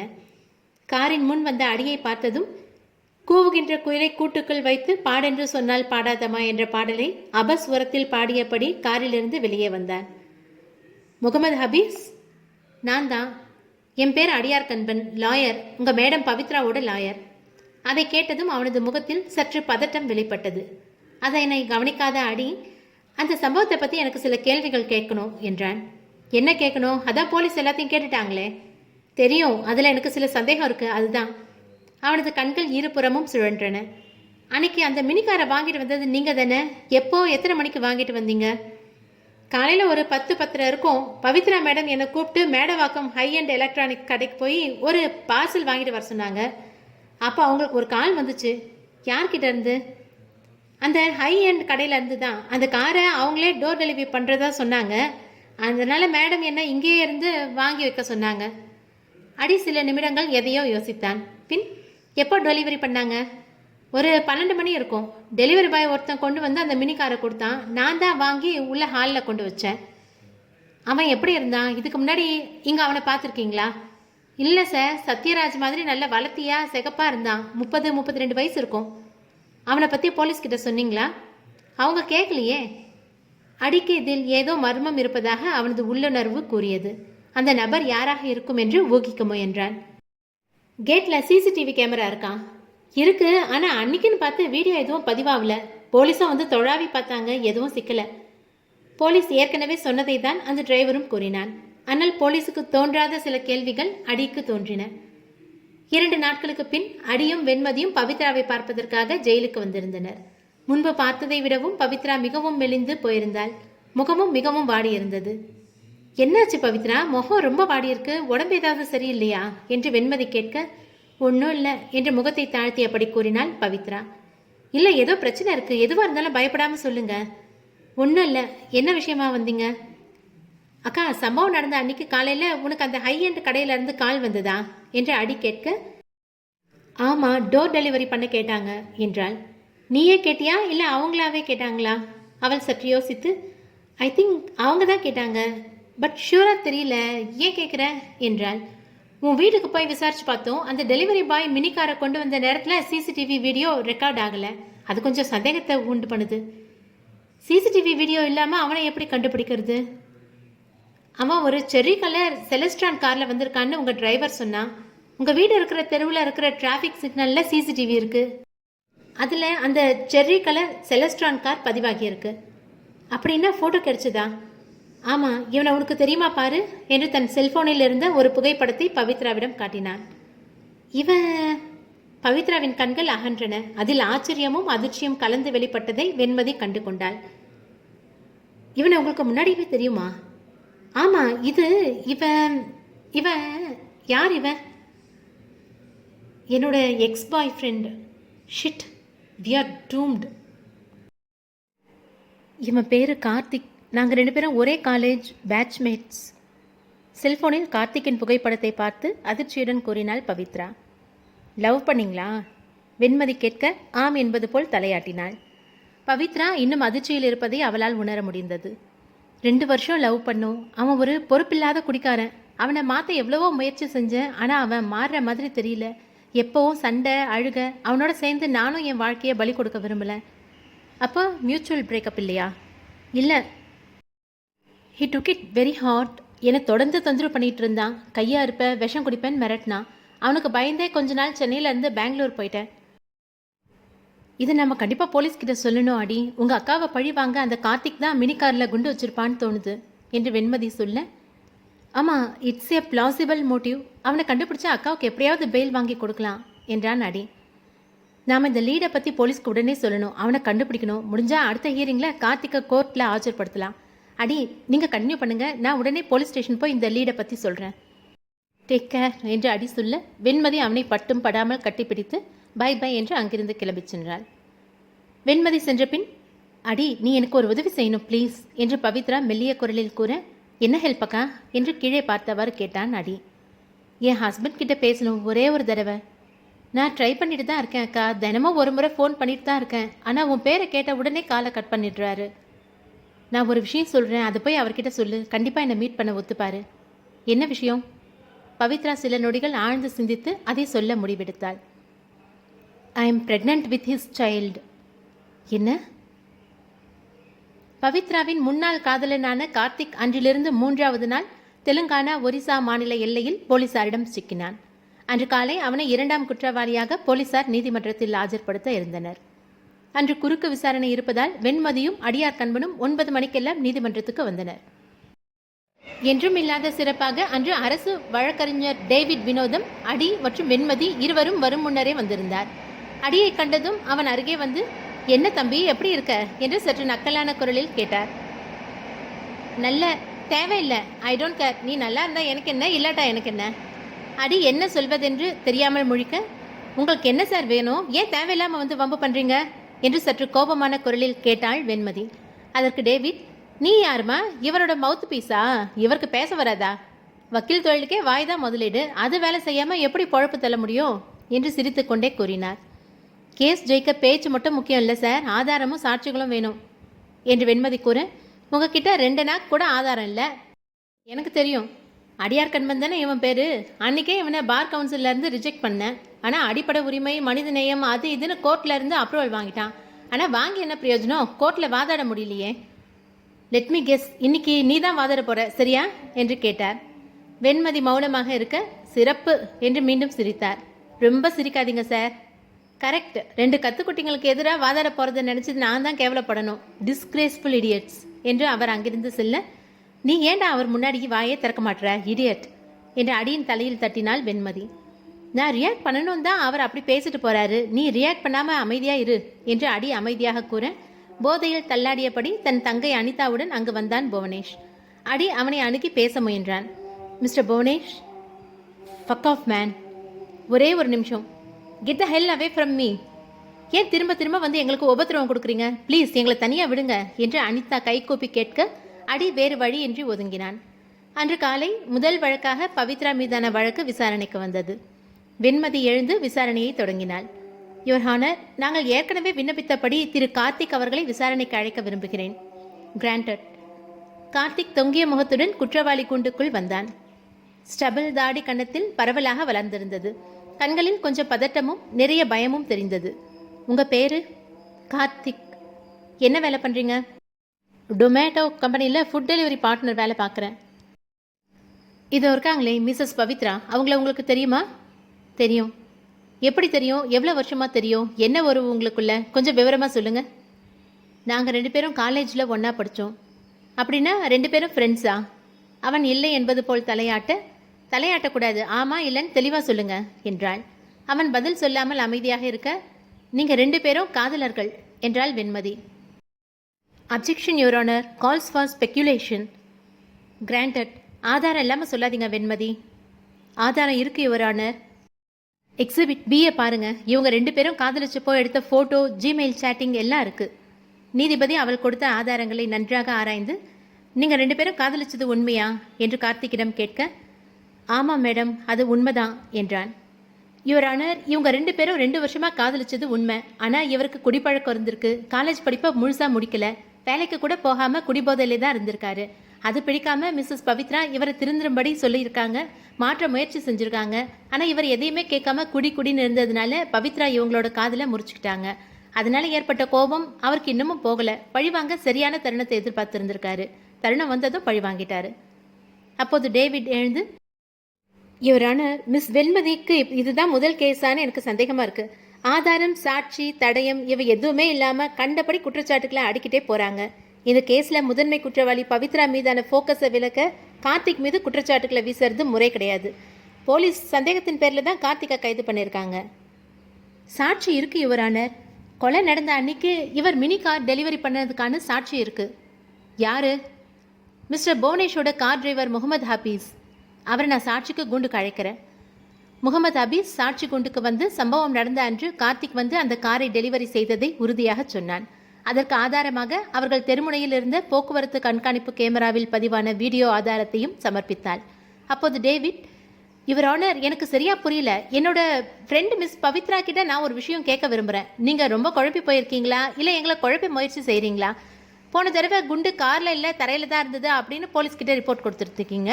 இப்போ கார்த்திக் தான் மினி காரில் குண்டு வச்சுதான் சொல்கிறீங்க. 2ல் எது உண்மை? வெண்மதி பதில் சொல்லாமல் அமைதியாக இருக்க, யுவர் ஆனர் ப்ளீஸ் எக்ஸிபிட் ஜியை பாருங்க. போலீஸ் மற்றும் ஃபாரன்சிக் டிபார்ட்மெண்ட் 2 பேருமே மினி காரில் குண்டு இருந்ததை உறுதி செஞ்சுருக்காங்க என்றார். யுவர் ஆனர், மிஸ்டர் டேவிட் சொல்கிற மாதிரி மினி காரில் தான் குண்டு இருந்ததுன்னா அந்த மினி காரை கொண்டு வந்து கொடுத்த கார்த்திக் தான் முதல் குற்றவாளியாக இருக்கணும். குற்றம் செய்ததுக்கான மோட்டிவ் கூட தெளிவாக இருக்குது. பவித்ரா மீது இருக்கிற வன்மத்தின் காரணமாக அவரை பழிவாங்க அவர் இப்படி பண்ணியிருக்காரு. அதனால பவித்ரா மீது இருக்கிற குற்றச்சாட்டு அர்த்தமற்றது என்று வெண்மதி சொல்ல, டேவிட் வினோதம் அந்த அறையே அதிரும்படி சிரித்தார். நான் ஒன்றும் ஜோக் சொல்லலை. ஜோக்கா இல்லையான்னு நான் இப்போ சொல்கிறேன்.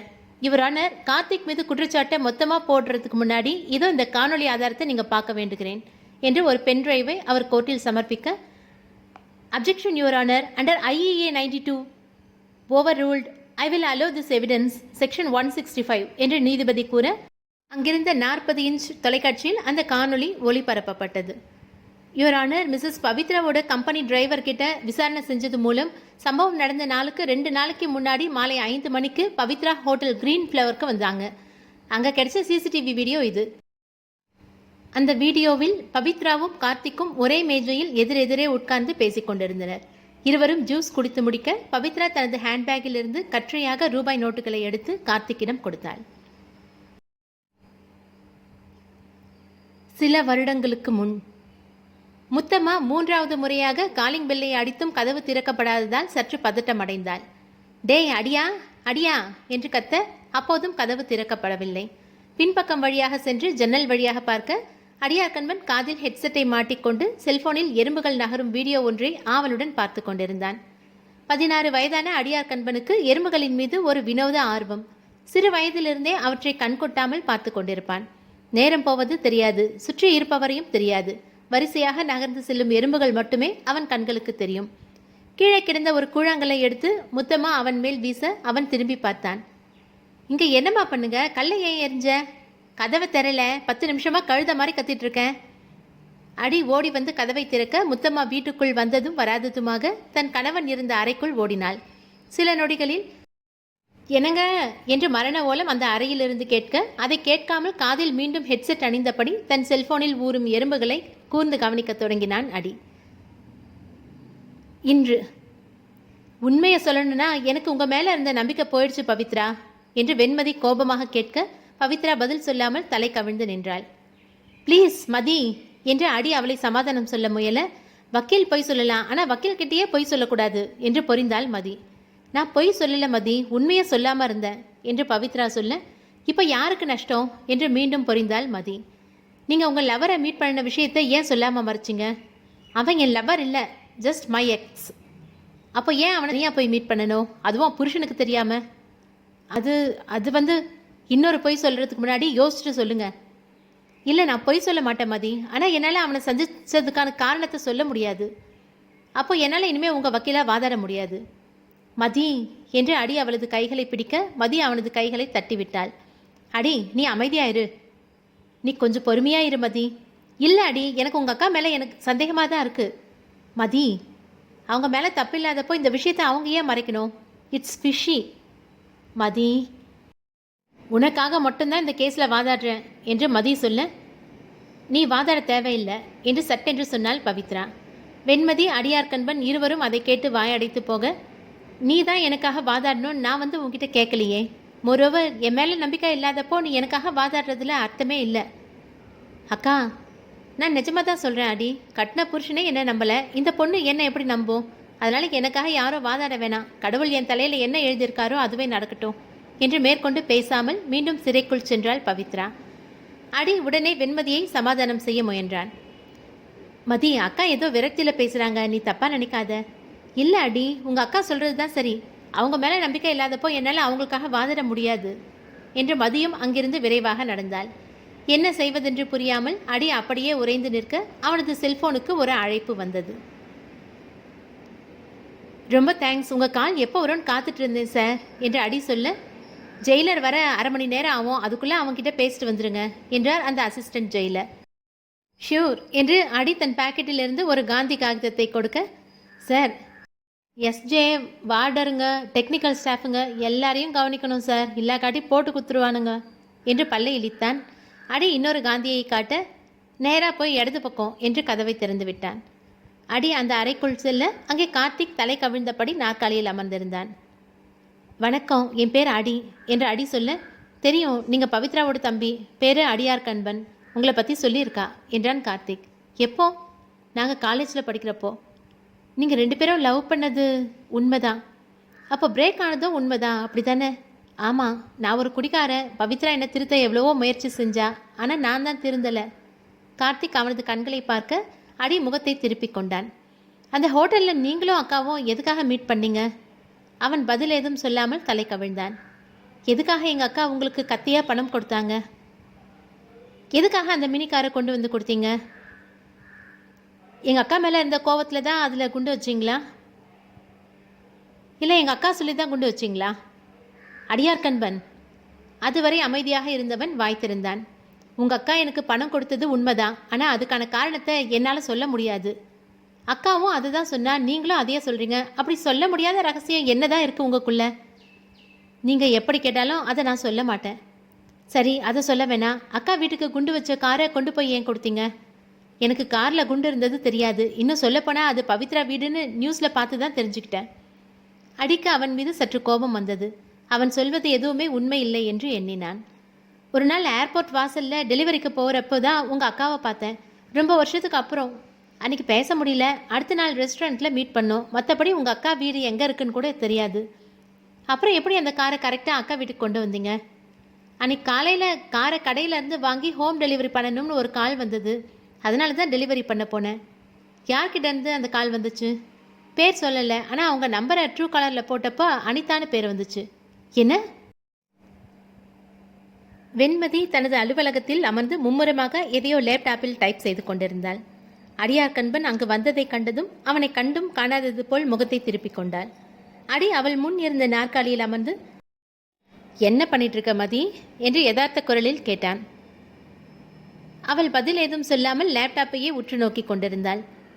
என்ன டைப் பண்ணுற? அந்த ஹைவே ஹோட்டல் கேஸா? ஏன் பதில் பேச மாட்டேங்கிற? மதி, உன்கிட்ட தான். என்னாச்சு உனக்கு? பல்வலியா? மதி அவனை ஜாவா தீவு எரிமலை போன்ற கண்களால் முறைக்க அது விளங்காமல் ஆமாவா இல்லையா என்று மீண்டும் கேட்டான் அடி. போடா முண்டோம், ஏன் திட்டுற? போடா எருமை. என்னது, ஒருவேளை என் மேலே கோவமா இருக்கியோ? இன்னொரு வார்த்தை பேசினேன் அப்புறம் கடிச்சிருவேன். வேணாம்ப்பா, போன முறை கடித்த வழியே இன்னும் போகலை. அப்போ ஒழுங்காக இடத்த காலி பண்ணு என்று வெண்மதி கோபத்துடன் சொல்ல, அடி தன் பேக்கிலிருந்து ஒரு பிளாஸ்டிக் கவரை எடுத்து அதிலிருந்த 3 பொட்டலங்களை வெளியே எடுத்தான். சாப்பிடாம வேலை செஞ்சுட்டு இருந்தா உடம்பு என்ன ஆகும்? முதல்ல சாப்பிடு. இந்தா உனக்காக தான் வாங்கிட்டு வந்தேன், குன்னத்தூர்லேருந்து என்று அந்த உணவு பொட்டலங்களை அவள் முகத்தின் அருகே நீட்டி, பான்கோழி பிரியாணி, தேக்கலையில் கட்டின வாத்து வறுவல், நாட்டுக்கோழி குழி ஆம்லெட் என்றான். அதை கேட்டதும் லேப்டாப்பை பார்த்து கொண்டிருந்த மதியின் கண்கள் லேசாக அவன் பக்கம் திரும்பின. உனக்கு பிடிக்குமேனு மிளகு பொடியை வாத்து வறுவல் மேலே லேசாக தூவ சொல்லி வாங்கிட்டு வந்தேன். அவற்றின் வாசனை வெளிவந்து வெண்மதியின் நுகர்ச்சி மண்டலத்தை உற்சாகம் செய்ய அவள் மனதில் இருந்த கோபம் கரைந்து குதூகலம் வந்தது. வேணாம் மதி, சூடாக இருக்கு. கோபமாக இருந்தா நீ தான் சாப்பிட மாட்டியே. அது பிரியாணி வாசம் தூக்கலாக இருக்குது. வாத்து வறுவல் வாசம் நுரையீரல் வரைக்கும் வீசுது. மதியின் நாவில் உமிழ்நீர் கடல் போல் சிறக்க அவள் மனம் முழுவதும் கரைந்தது. சரி மதி, உனக்கு இப்போ கோபம் குறையிற மாதிரி தெரியல. வெண்மதி வைத்த கண் வாங்காமல் அந்த உணவு பொட்டலங்களையே ஏக்கமாக பார்த்தாள். சரி மதி, டைம் ஆகுது, எனக்கு பசிக்குது, நான் சாப்பிட்றேன். உனக்கு கோவம் ரொம்ப உக்கிரமாக இருக்குது, நீ இப்போ சாப்பிட வரமாட்ட என்று அவன் வான்கோழி பிரியாணியை பிரிக்க, பிரியாணியில் கையை வச்சா கொன்றுவேன் என்று அதை பிடுங்கினாள் வெண்மதி. ஏன் கொட்டுறாத? நீ தான் கோவமாக இருக்கியே. அது கோபம் இருந்துச்சு, இப்போ பசி தான் இருக்குது என்று பிரியாணியை ஒரு பிடி எடுத்து அதை வாத்து வறுவலுடன் உள்ளே தள்ளினாள். வயிறு நிறைந்ததும் மனம் குளிர்ந்தது. எப்படி என்னை சமாதானம் பண்ணுறதுன்னு கரெக்டாக தெரிஞ்சு வச்சிருக்கடா என்று மதி அவன் கன்னங்களை கிள்ள, சாரி மதி, அக்கா பேசினதுக்காக நான் உன்கிட்ட மன்னிப்பு கேட்டுக்கிறேன் என்றான் அடி.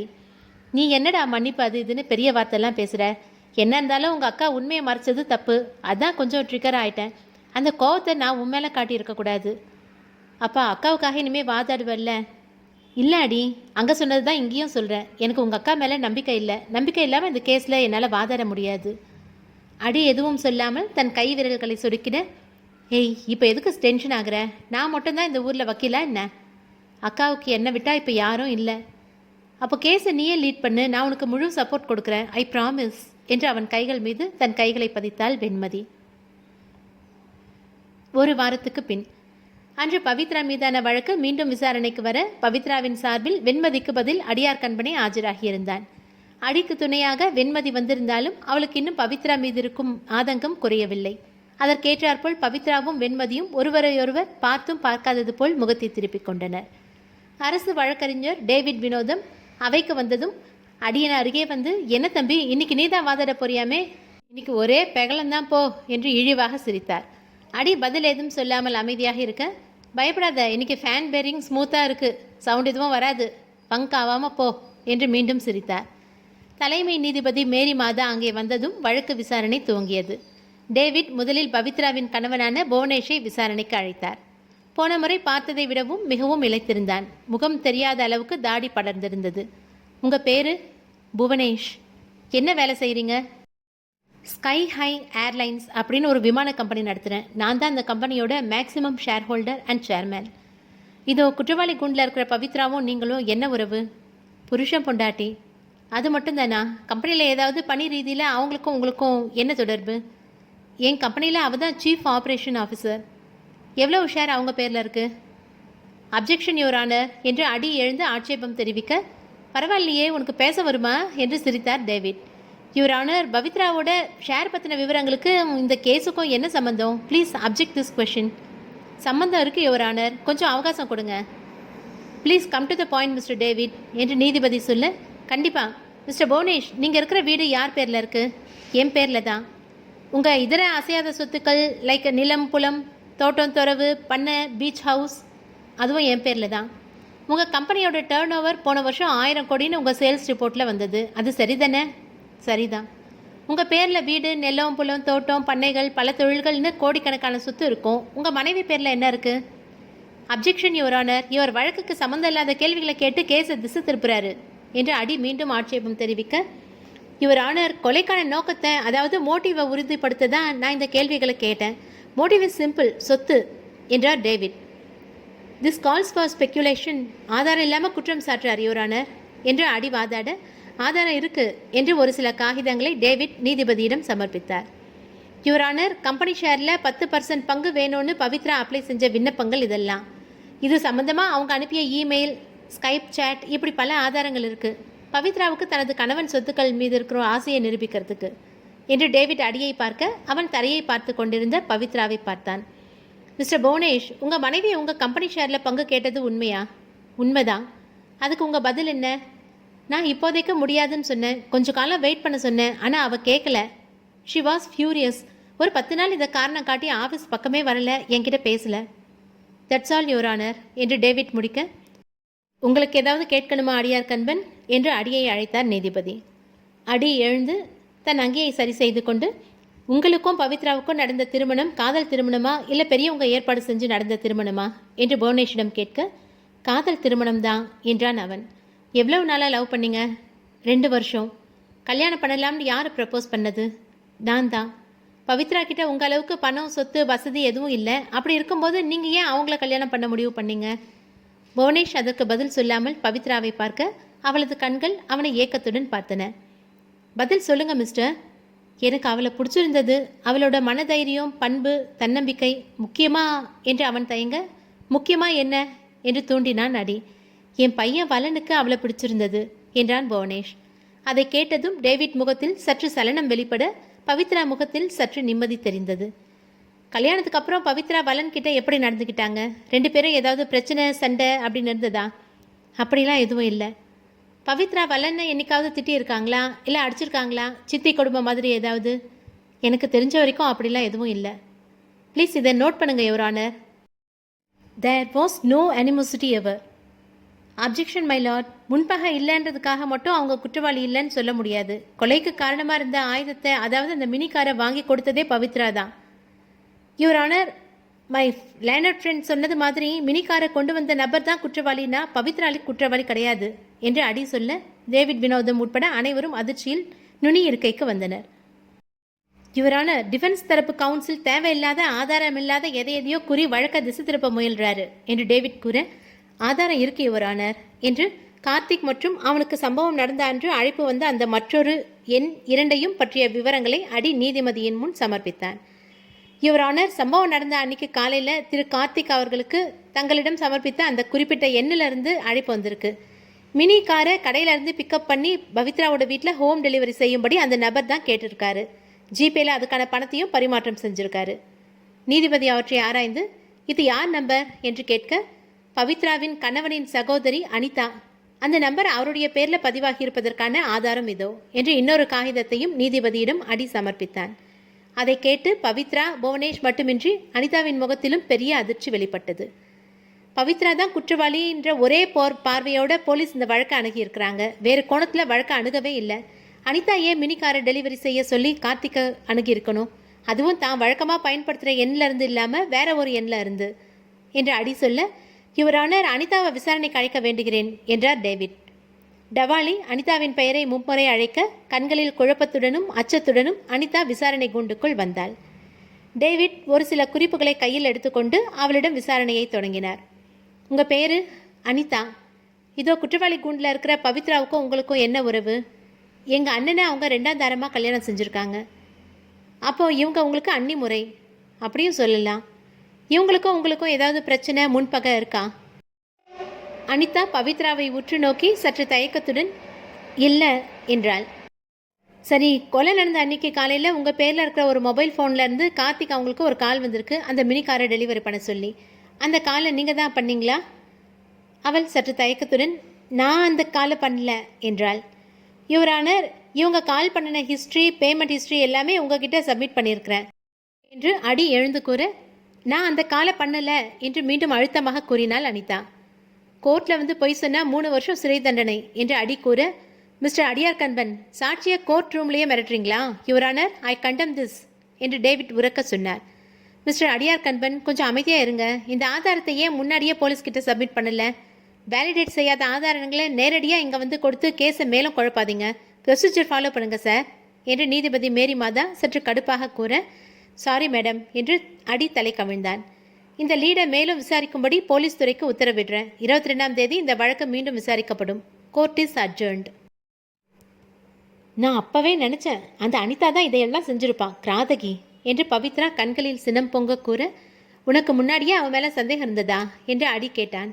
லைட்டாக இருந்துச்சு. என்னை பார்த்தாலே இஞ்சி தின்ன குரங்கு மாதிரி மூஞ்ச மாத்திருவா. என் மேலே அவளுக்கு ஏதோ காண்டு.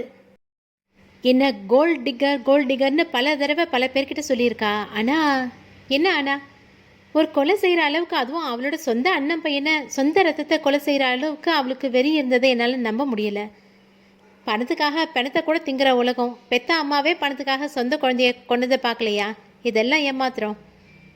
எனக்கும் பணம் மேலே ஆசை இருந்தது, இருக்குது. ஆனால் இந்த அளவுக்கு தரம் தாழ்ந்து ஒரு குழந்தைய கொல்ல எப்படி தான் மனசு வருமோ? படுபாவி அனிதா என்று பவித்ராவின் கண்கள் நீர் பூத்தன. அவளை இப்படியே விட்டுறக்கூடாது. போலீஸ் அவளை விசாரணைக்கு கூட்டிகிட்டு வந்திருக்காங்க. நாமளும் அவளை பற்றி நல்லா விசாரிக்கணும். இன்னும் அவளை போலீஸ் அரெஸ்ட் பண்ணலையா?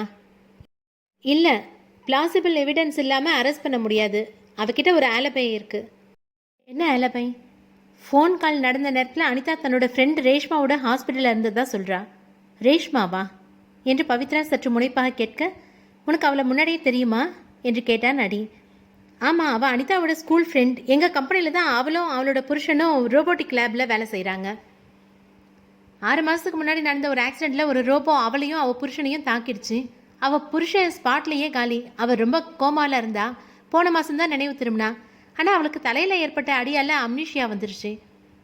அடி எதையோ யோசித்து, அப்போ நானும் பர்மிஷன் கேட்டு நாளைக்கு போலீஸ் கூட அங்கே போகிறேன். ஏதாவது விஷயம் கிடைக்கும்னு எனக்கு தோணுது என்றான். ரொம்ப நன்றி அடி என்று பவித்ரா சற்று உருக்கமான குரலில் கூற, எதுக்கு தேங்க்ஸ், உனக்கு துணையாக இருக்க வேண்டியது என் கடமை என்றான் அடி. எனக்கு இப்போ தான் கொஞ்சம் நம்பிக்கை வந்திருக்கு. அடுத்த ஹியரிங்கில் பெயில் கிடைக்குமாடா? நம்புவோம். நான் வரட்டுமா? சரி. பத்ரம் அக்கா, உனக்கு பழங்களும் பாதாம், பிஸ்தா, ட்ரை ஃப்ரூட்ஸும் வாங்கிட்டு வந்திருக்கேன். கவுண்டரில் வாங்கிக்கோ என்று அங்கிருந்து கிளம்பினான் அடி. அடியை சந்தித்து பவித்ரா மீண்டும் சிறைக்கு திரும்ப அவளுக்கு மசக்கையின் காரணமாக குடலை புரட்டி போடும்படியாக வாந்தி வந்தது. அவள் வாயை கையால் மூடியபடி அறக்க பறக்க கழிவறைக்கு ஓடினாள். வாந்தி எடுத்ததும் நீர்ச்சத்து குறைவு காரணமாக உடல் மிகவும் தளர்வாக இருந்தது. தலை சுற்றுவது போல் இருந்தது. தண்ணீரை வாரி அவள் முகத்தில் இறைக்க யாரோ ஒரு உருவம் ஒரு துண்டால் அவளது முகத்தை மூடியது. பவித்ரா உதவி கேட்டு கத்துவதற்குள் அவளது கை நரம்பை அறுத்துவிட்டு அவளை கீழே தள்ளிவிட்டு மாயமாக மறைந்தது. போலீசார் அனிதாவை பற்றி விசாரிக்க அவளது தோழி ரேஷ்மா அனுமதிக்கப்பட்டிருக்கும் அன்னசாமி மருத்துவமனைக்கு வந்தனர். சிறப்பு அனுமதி பெற்றுக்கொண்டு அடியும் போலீசாருடன் வந்திருந்தாள். ரேஷ்மா மருத்துவமனையின் நியூராலஜி பிரிவில் ஒரு முற்றிலும் குளிர்விக்கப்பட்ட அறையில் ஃபவுலர் பெட்டில் படுத்திருந்தாள். மருத்துவமனையில் தரையை சுத்தம் செய்ய பயன்படுத்திய சோடியம் ஹைப்போக்ளோரைட்டின் நெடி அடிக்கு மூக்கில் எரிச்சலை ஏற்படுத்தியதால் கைக்குட்டையால் மூக்கை பொத்தியபடி வந்தாள். குட் மார்னிங் மேடம், என் பேர் மயிலேறும் குமரன், கிரைம் பிரான்ச் இன்ஸ்பெக்டர். சொல்லுங்க சார். களைப்பில் இருந்த அவளது கண்களில் சற்று பதட்டம் தெரிந்தது. 6 அடி கூந்தல் கலைந்து மார்பின் மீது தவழ்ந்திருந்தது. பார்க்க ஒரு சாயலில் கேரள நடிகை ரம்யா நம்பீசன் போல இருந்தாள். எப்படி இருக்கீங்க ரேஷ்மா? நல்லா இருக்கேன். என்ன விஷயம் சார்? ஒரு சின்ன விசாரணை, அவ்வளோதான். Please be relaxed. If you don't mind கொஞ்சம் ட்ரெஸ் சேஞ்ச் பண்ணிட்டு வரவா? ஓகே, நாங்கள் வெளியே போய் வெயிட் பண்ணுறோம். நீங்கள் முடிச்சுட்டு கூப்பிடுங்க. 2 நிமிடங்களில் ரேஷ்மா தனது நீல நிற நைட்டிக்கு விடுதலை கொடுத்து பச்சை நிற நைட்டிக்குள் அடைக்கலம் அடைந்தாள். விசாரிக்க வந்தவர்கள் அனைவரும் உள்ளே வர கையில் ஆரஞ்சு பழச்சாற்றை ஏந்தியபடி ரேஷ்மா படுக்கையின் மீது அமர்ந்திருந்தாள். பல்ஸ் மானிட்டரிலிருந்து வரும் பீப் ஒலி அடியின் காதுகளில் இடி போல ஒலிக்க அவனுக்கு விசாரணையில் கவனத்தை குவிப்பது சிரமமாக இருந்தது. இருப்பினும் மிகவும் முயன்று விசாரணையில் கவனம் செலுத்தினான். ரேஷ்மா பழச்சாற்றை குடித்து முடிக்க மயிலேறும் குமரன் விசாரணையை தொடங்கினார். உங்களுக்கு செலக்டிவ் அம்னீஷியா, அதாவது தற்காலிக ஞாபக மருதி இருக்கிறதா டாக்டர் சொன்னாங்க. ரேஷ்மா ஆம் என்பது போல் தலையாட்டினாள். எப்படி அந்த ரோபோ விபத்து நடந்ததுன்னு உங்களுக்கு நினைவு இருக்கா? இல்லை. அப்போ கடைசியாக இருக்கிற உங்கள் நினைவு என்ன? எனக்கோ என் புருஷனுக்கோ கல்யாணம் நடந்த நாள், அதுக்கப்புறம் நடந்தது எதுவும் நினைவில்லை. அவளது கண்கள் மெல்ல சிவந்தன. உங்கள் புருஷன் இறந்து போன விஷயம்? அது டாக்டர் சொல்லி தான் தெரியும். அவளது குரல் உடைந்தது. கண்கள் கசிந்து கன்னங்கள் நனைந்தன. I am sorry. அனிதாவுக்கும் உங்களுக்கும் எவ்வளோ நாள் பழக்கம்? சின்ன வயசுலேருந்தே. எப்படி அவங்கள தெரியும்? நாங்கள் ஸ்கூலில் கிளாஸ்மேட்ஸ். எப்போவும் சொல்லப்போனால் ஒரே பெஞ்ச் தான். அனிதாவோட அண்ணன் கம்பெனியில் தான் நீங்களும் உங்கள் புருஷனும் வேலை பார்த்தீங்க இல்லையா? ஆமாம், நாங்கள் 2 பேரும் ரோபாட்டிக் இன்ஜினியர்ஸ். நான் பிஎல்சி ப்ரோக்ராமர், அவர் ஹார்ட்வேர் டிசைனர். உங்கள் விபத்துக்கு பின்னர் உங்கள் மருத்துவ செலவு எல்லாத்தையும் அனிதா தான் பார்த்துக்கிறாங்களா? இல்லை, என் பாஸ் போனேஷ் பண்ணுறாருன்னு அனிதா சொன்னா. அனிதா உங்ககிட்ட எல்லா விஷயமும் ஷேர் பண்ணுவாங்களா? ஆமாம், வி ஆர் வெரி க்ளோஸ். எதுவாக இருந்தாலும் அவள் என்கிட்ட ஷேர் பண்ணுவா. நானும் அவகிட்ட எதையும் மறைச்சதில்லை. அப்போது அந்த சரவணன் ஆக்சிடெண்ட் விஷயமும் உங்களுக்கு தெரியும்? அவளது கண்களில் சற்று அதிர்ச்சி தெரிந்தது. அவளுக்கு அந்த விஷயம் நினைவில் இருப்பதை அடி உணர்ந்து கொண்டான். அனிதா கார் மோதி சரவணன் இறந்து போனது உண்மையா? அது ஒரு ஆக்சிடெண்ட் சார். நிஜமாவா? சற்று நக்கலான குரலில் கேட்டார் குமரன். ஆமாம் சார், போலீஸ் 5 வருஷத்துக்கு முன்னாடியே அந்த கேஸை ஆக்சிடெண்ட் க்ளோஸ் பண்ணிட்டாங்க. நீங்கள் வேணால் செக் பண்ணி பாருங்கள். பார்த்தேன், அனிதா அந்த சரவணன் குடும்பத்துக்கு 20 லட்சம் கொடுத்து கேஸை க்ளோஸ் பண்ணியிருக்காங்க. இந்த விஷயமும் உங்களுக்கு தெரியுமா? அவள் பதில் எதுவும் சொல்லவில்லை. தப்பு பண்ணாதப்போ அனிதா ஏன் காசு கொடுத்து கேஸை க்ளோஸ் பண்ணணும்? அது அனிதா காசு கொடுத்தது உண்மையா இல்லையா? எனக்கு தெரியாது. ஷூர்? சத்தியமா? பிரசாந்த் யாரு? ரேஷ்மாவின் முகம் மேலும் இருண்டது. விழுங்க முடியாமல் எச்சில் விழுங்கினாள். அனிதா கார் ஏற்றி கொலை செய்ய முயற்சி செஞ்சுதான் அவன் போலீஸில் புகார் கொடுத்துருக்கான். ஆனால் 2 நாள் கழித்து அவனே புகாரை வாபஸ் வாங்கிட்டான். இதுவும் விபத்து தானே? தேல் கொட்டிய திருடனைப் போல அவள் வாயில் வார்த்தைகள் வராமல் தடுமாறினாள். அது விபத்தா இல்லையா? எனக்கு தெரியாது. எதுக்கு இதெல்லாம் கேட்குறீங்க சார்? எனக்கு என்னமோ அனிதாவோட நடவடிக்கையில் ஒரு பேட்டர்ன் தெரியுது. என்ன பேட்டர்ன்? பிடிக்காத நபர், கார், விபத்து. புரியலை. சரவணன் அனிதாவுக்கு காதல் தொல்லை கொடுத்துருக்காரு. அவர் சட்டுன்னு ஒரு விபத்தில் இறந்துட்டாரு. அப்புறம் அந்த பிரசாந்த் அனிதாவோட பிஸ்னஸ்க்கு முட்டுக்கட்டையாக இருந்தாங்க. அவனுக்கும் விபத்து நடந்தது. பிஸ்னஸ்லேருந்து அவன் ஒதுங்கி போயிட்டான். இப்போ வலன். என்ன சொல்கிறீங்க? வலன் இறப்புக்கும் அனிதாவுக்கும் தொடர்பு இருக்கா? இது இனிதான் தெரியும். வலன் இறந்த அன்னைக்கு காலையில் உங்களை பார்க்க வந்தாங்களா? ஆமாம். எப்படி உறுதியாக சொல்கிறீங்க? தேதி கூட கேட்கல. அனிதா அன்னைக்கு காலையிலேயே வந்துட்டான். வலனுக்கு என்ன பரிசு கொடுக்கலாம்னு தொணன்னு கேட்டுகிட்டே இருந்தான். அதுதான் ஞாபகம் இருக்குது. அனிதாவோட ஃபோன் நம்பர் சொல்லுங்கள். ரேஷ்மா செல்ஃபோன் எண்ணை மனப்படம் செய்தது போல் கூறினாள். இந்த நம்பரை அவள் காலேஜ் படிக்கிற காலத்துலேருந்து யூஸ் பண்ணுறா. அவளே அதற்கான காரணமும் சொன்னாள். இதை தவிர அவங்கக்கிட்ட வேறு நம்பர் இருக்கா? எனக்கு தெரிஞ்ச வரைக்கும் இல்லை. அன்றைக்கி காலையில் உங்களை பார்க்க வந்தப்போ அவங்க யாருக்காவது ஃபோன் பண்ணாங்களா? எனக்கு அப்படி எதுவும் ஞாபகம் இல்லை. கொஞ்சம் யோசிச்சு பாருங்கள். ஏதாவது டெலிவரி பற்றி பேசினாங்களா? அவள் சில நொடிகள் யோசித்து இல்லை என்றாள். மேலும் ஒரு சில கேள்விகள் கேட்ட பின் விசாரணையை முடித்துவிட்டு போலீசார் அடியுடன் அங்கிருந்து சென்றனர். அனைவரும் சென்ற பின் ரேஷ்மா தனது செல்போனை தேடி பார்க்க அதை அவள் வைத்த இடத்தில் காணவில்லை. அறை முழுக்க துழாவியும் செல்போன் எங்கும் கிடைக்கவில்லை. நர்ஸ் ஃபோனிலிருந்து ஃபோன் செய்ய சுவிட்ச் ஆஃப் என்று வந்தது. அவள் தனது செல்போனை நினைத்து குழம்பியிருக்க அந்த செல்போன் அந்த கணம் அடியின் பாக்கெட்டில் மயங்கி கிடந்தது. அன்று பல வருடங்களுக்கு முன் 108 ஆம்புலன்ஸில் வந்த மருத்துவ பணியாளர்கள் அடியின் அப்பா உயிரிழந்ததை உறுதி செய்து அங்கிருந்து கிளம்பினர். தலையில் இடி விழுந்ததைப் போல முத்தம்மாவும் பவித்ராவும் தலையில் கை வைத்து தரையில் அமர்ந்து அழுதனர். அடி மட்டும் எதுவுமே நடக்காததைப் போல நகரும் எறும்பு சீரை பார்த்து கொண்டிருந்தான். அந்த பாழா போன எறும்புட்ட என்னதான் இருக்கும், 24 மணி நேரமும் அதையே பார்த்துட்டு இருக்க தடிமாடு என்று அடியின் முதுகில் ஒரு அடி வைத்தாள் முத்தம்மா. அவன் அதை பொருட்படுத்தாமல் தன் காரியத்திலேயே கண்ணாயிருந்தான். பவித்ரா மட்டும் தன் தந்தையின் உயிரற்ற உடலை கண்டு தேம்பி தேம்பி அழுது கொண்டிருந்தாள். ஏண்டா அப்பாவை பார்த்துக்கிறத விட எறும்பை பார்க்கறதா உனக்கு முக்கியம் என்று முத்தம்மா அவனை மீண்டும் அடிக்க, அக்கா தானே அப்பாவை பார்த்துட்டு இருந்தா, என்கிட்ட ஏன் கேட்குற என்றான் அடி. அதுவரை அழுது கொண்டிருந்த பவித்ரா, இன்னைக்கு எனக்கு வேலை விஷயமா வெளியே போகணும், நீ அப்பாவை பார்த்துக்க நேற்று நைட்டே சொன்னேன்ல என்றாள். எப்போ சொன்ன? இன்னைக்கு முறை நீ தான் அப்பாவை பார்க்கணும். லே அடிச்சிருவேன் பார்த்துக்க, நேற்று நைட்டு நல்ல விளக்கமாக சொன்னேன், நீ கூட சரின்னு சொன்ன. அதனால தான் அம்மா வேலைக்கு போகும்போது கூட அப்பாவை நீ பார்த்துப்பேன்னு சொல்லிட்டு வெளியே கிளம்புனேன். என்கிட்ட நீ அப்படி சொல்லவே இல்லை. பவித்ரா எழுந்து கோபத்தில் அடியின் கன்னத்தில் பலார் என்று வைத்தாள்.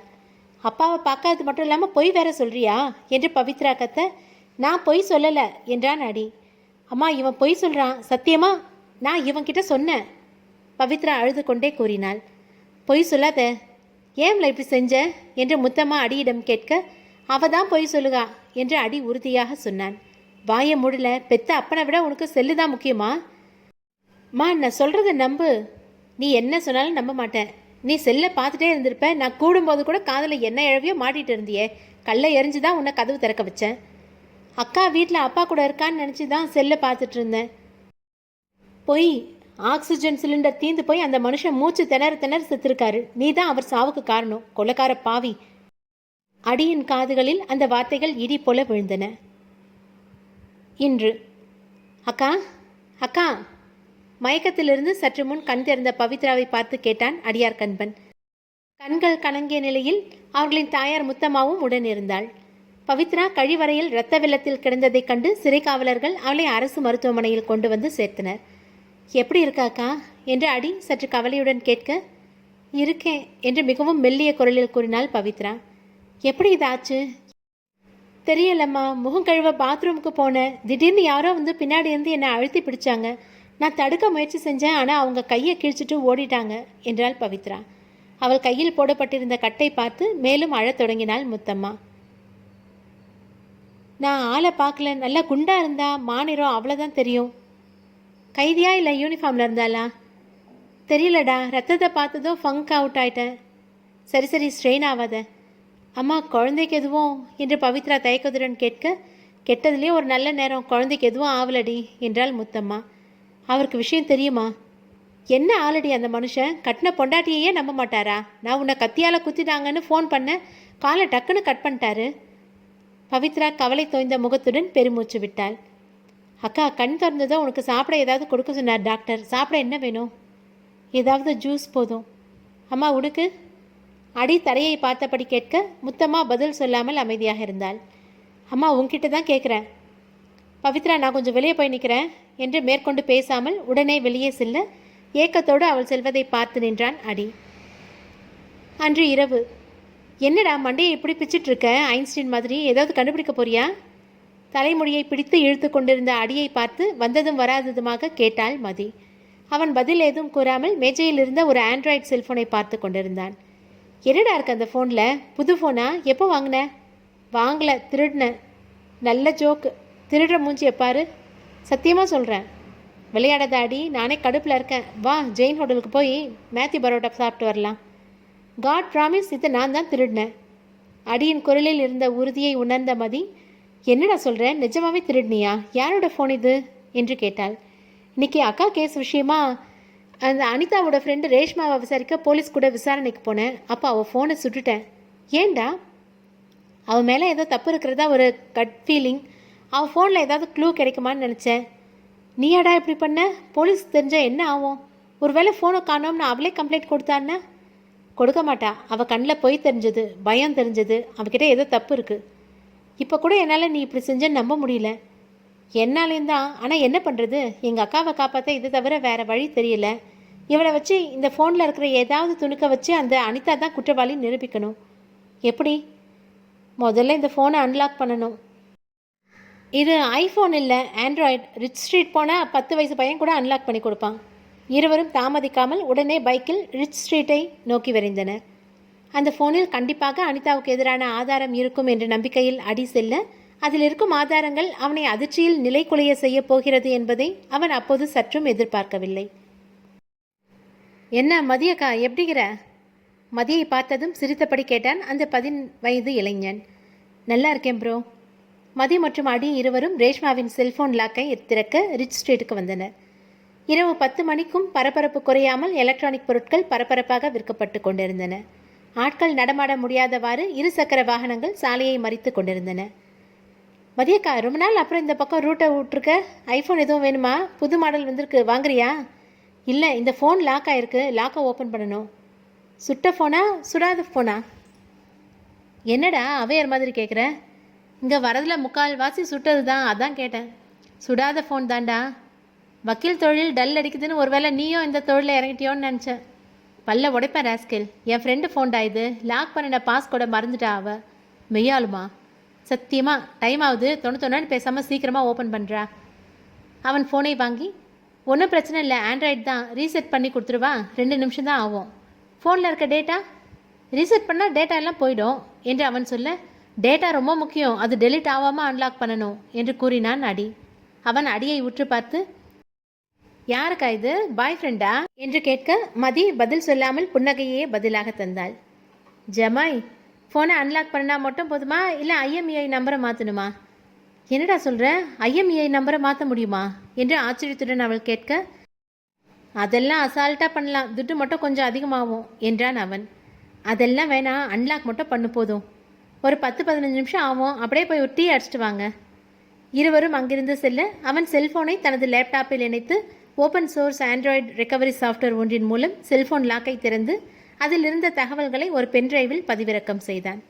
சில நிமிடங்களில் அவர்கள் இருவரும் தேநீர் அருந்திவிட்டு திரும்ப வர அவர்களிடம் பென்டிரைவை ஒப்படைத்தான். ஏன்டா பென்டிரைவ், அப்படியே ஃபோனில் பார்க்கலாம்ல? ஜிமெயில் அக்கௌண்ட் மூலமாக ஃபோனில் இருக்க டேட்டாவை ஃபோன் சொந்தக்காரன் அழிக்க வாய்ப்பு இருக்குது, அதான் டேட்டாவை பென்டிரைவில் போட்டு கொடுத்தேன்.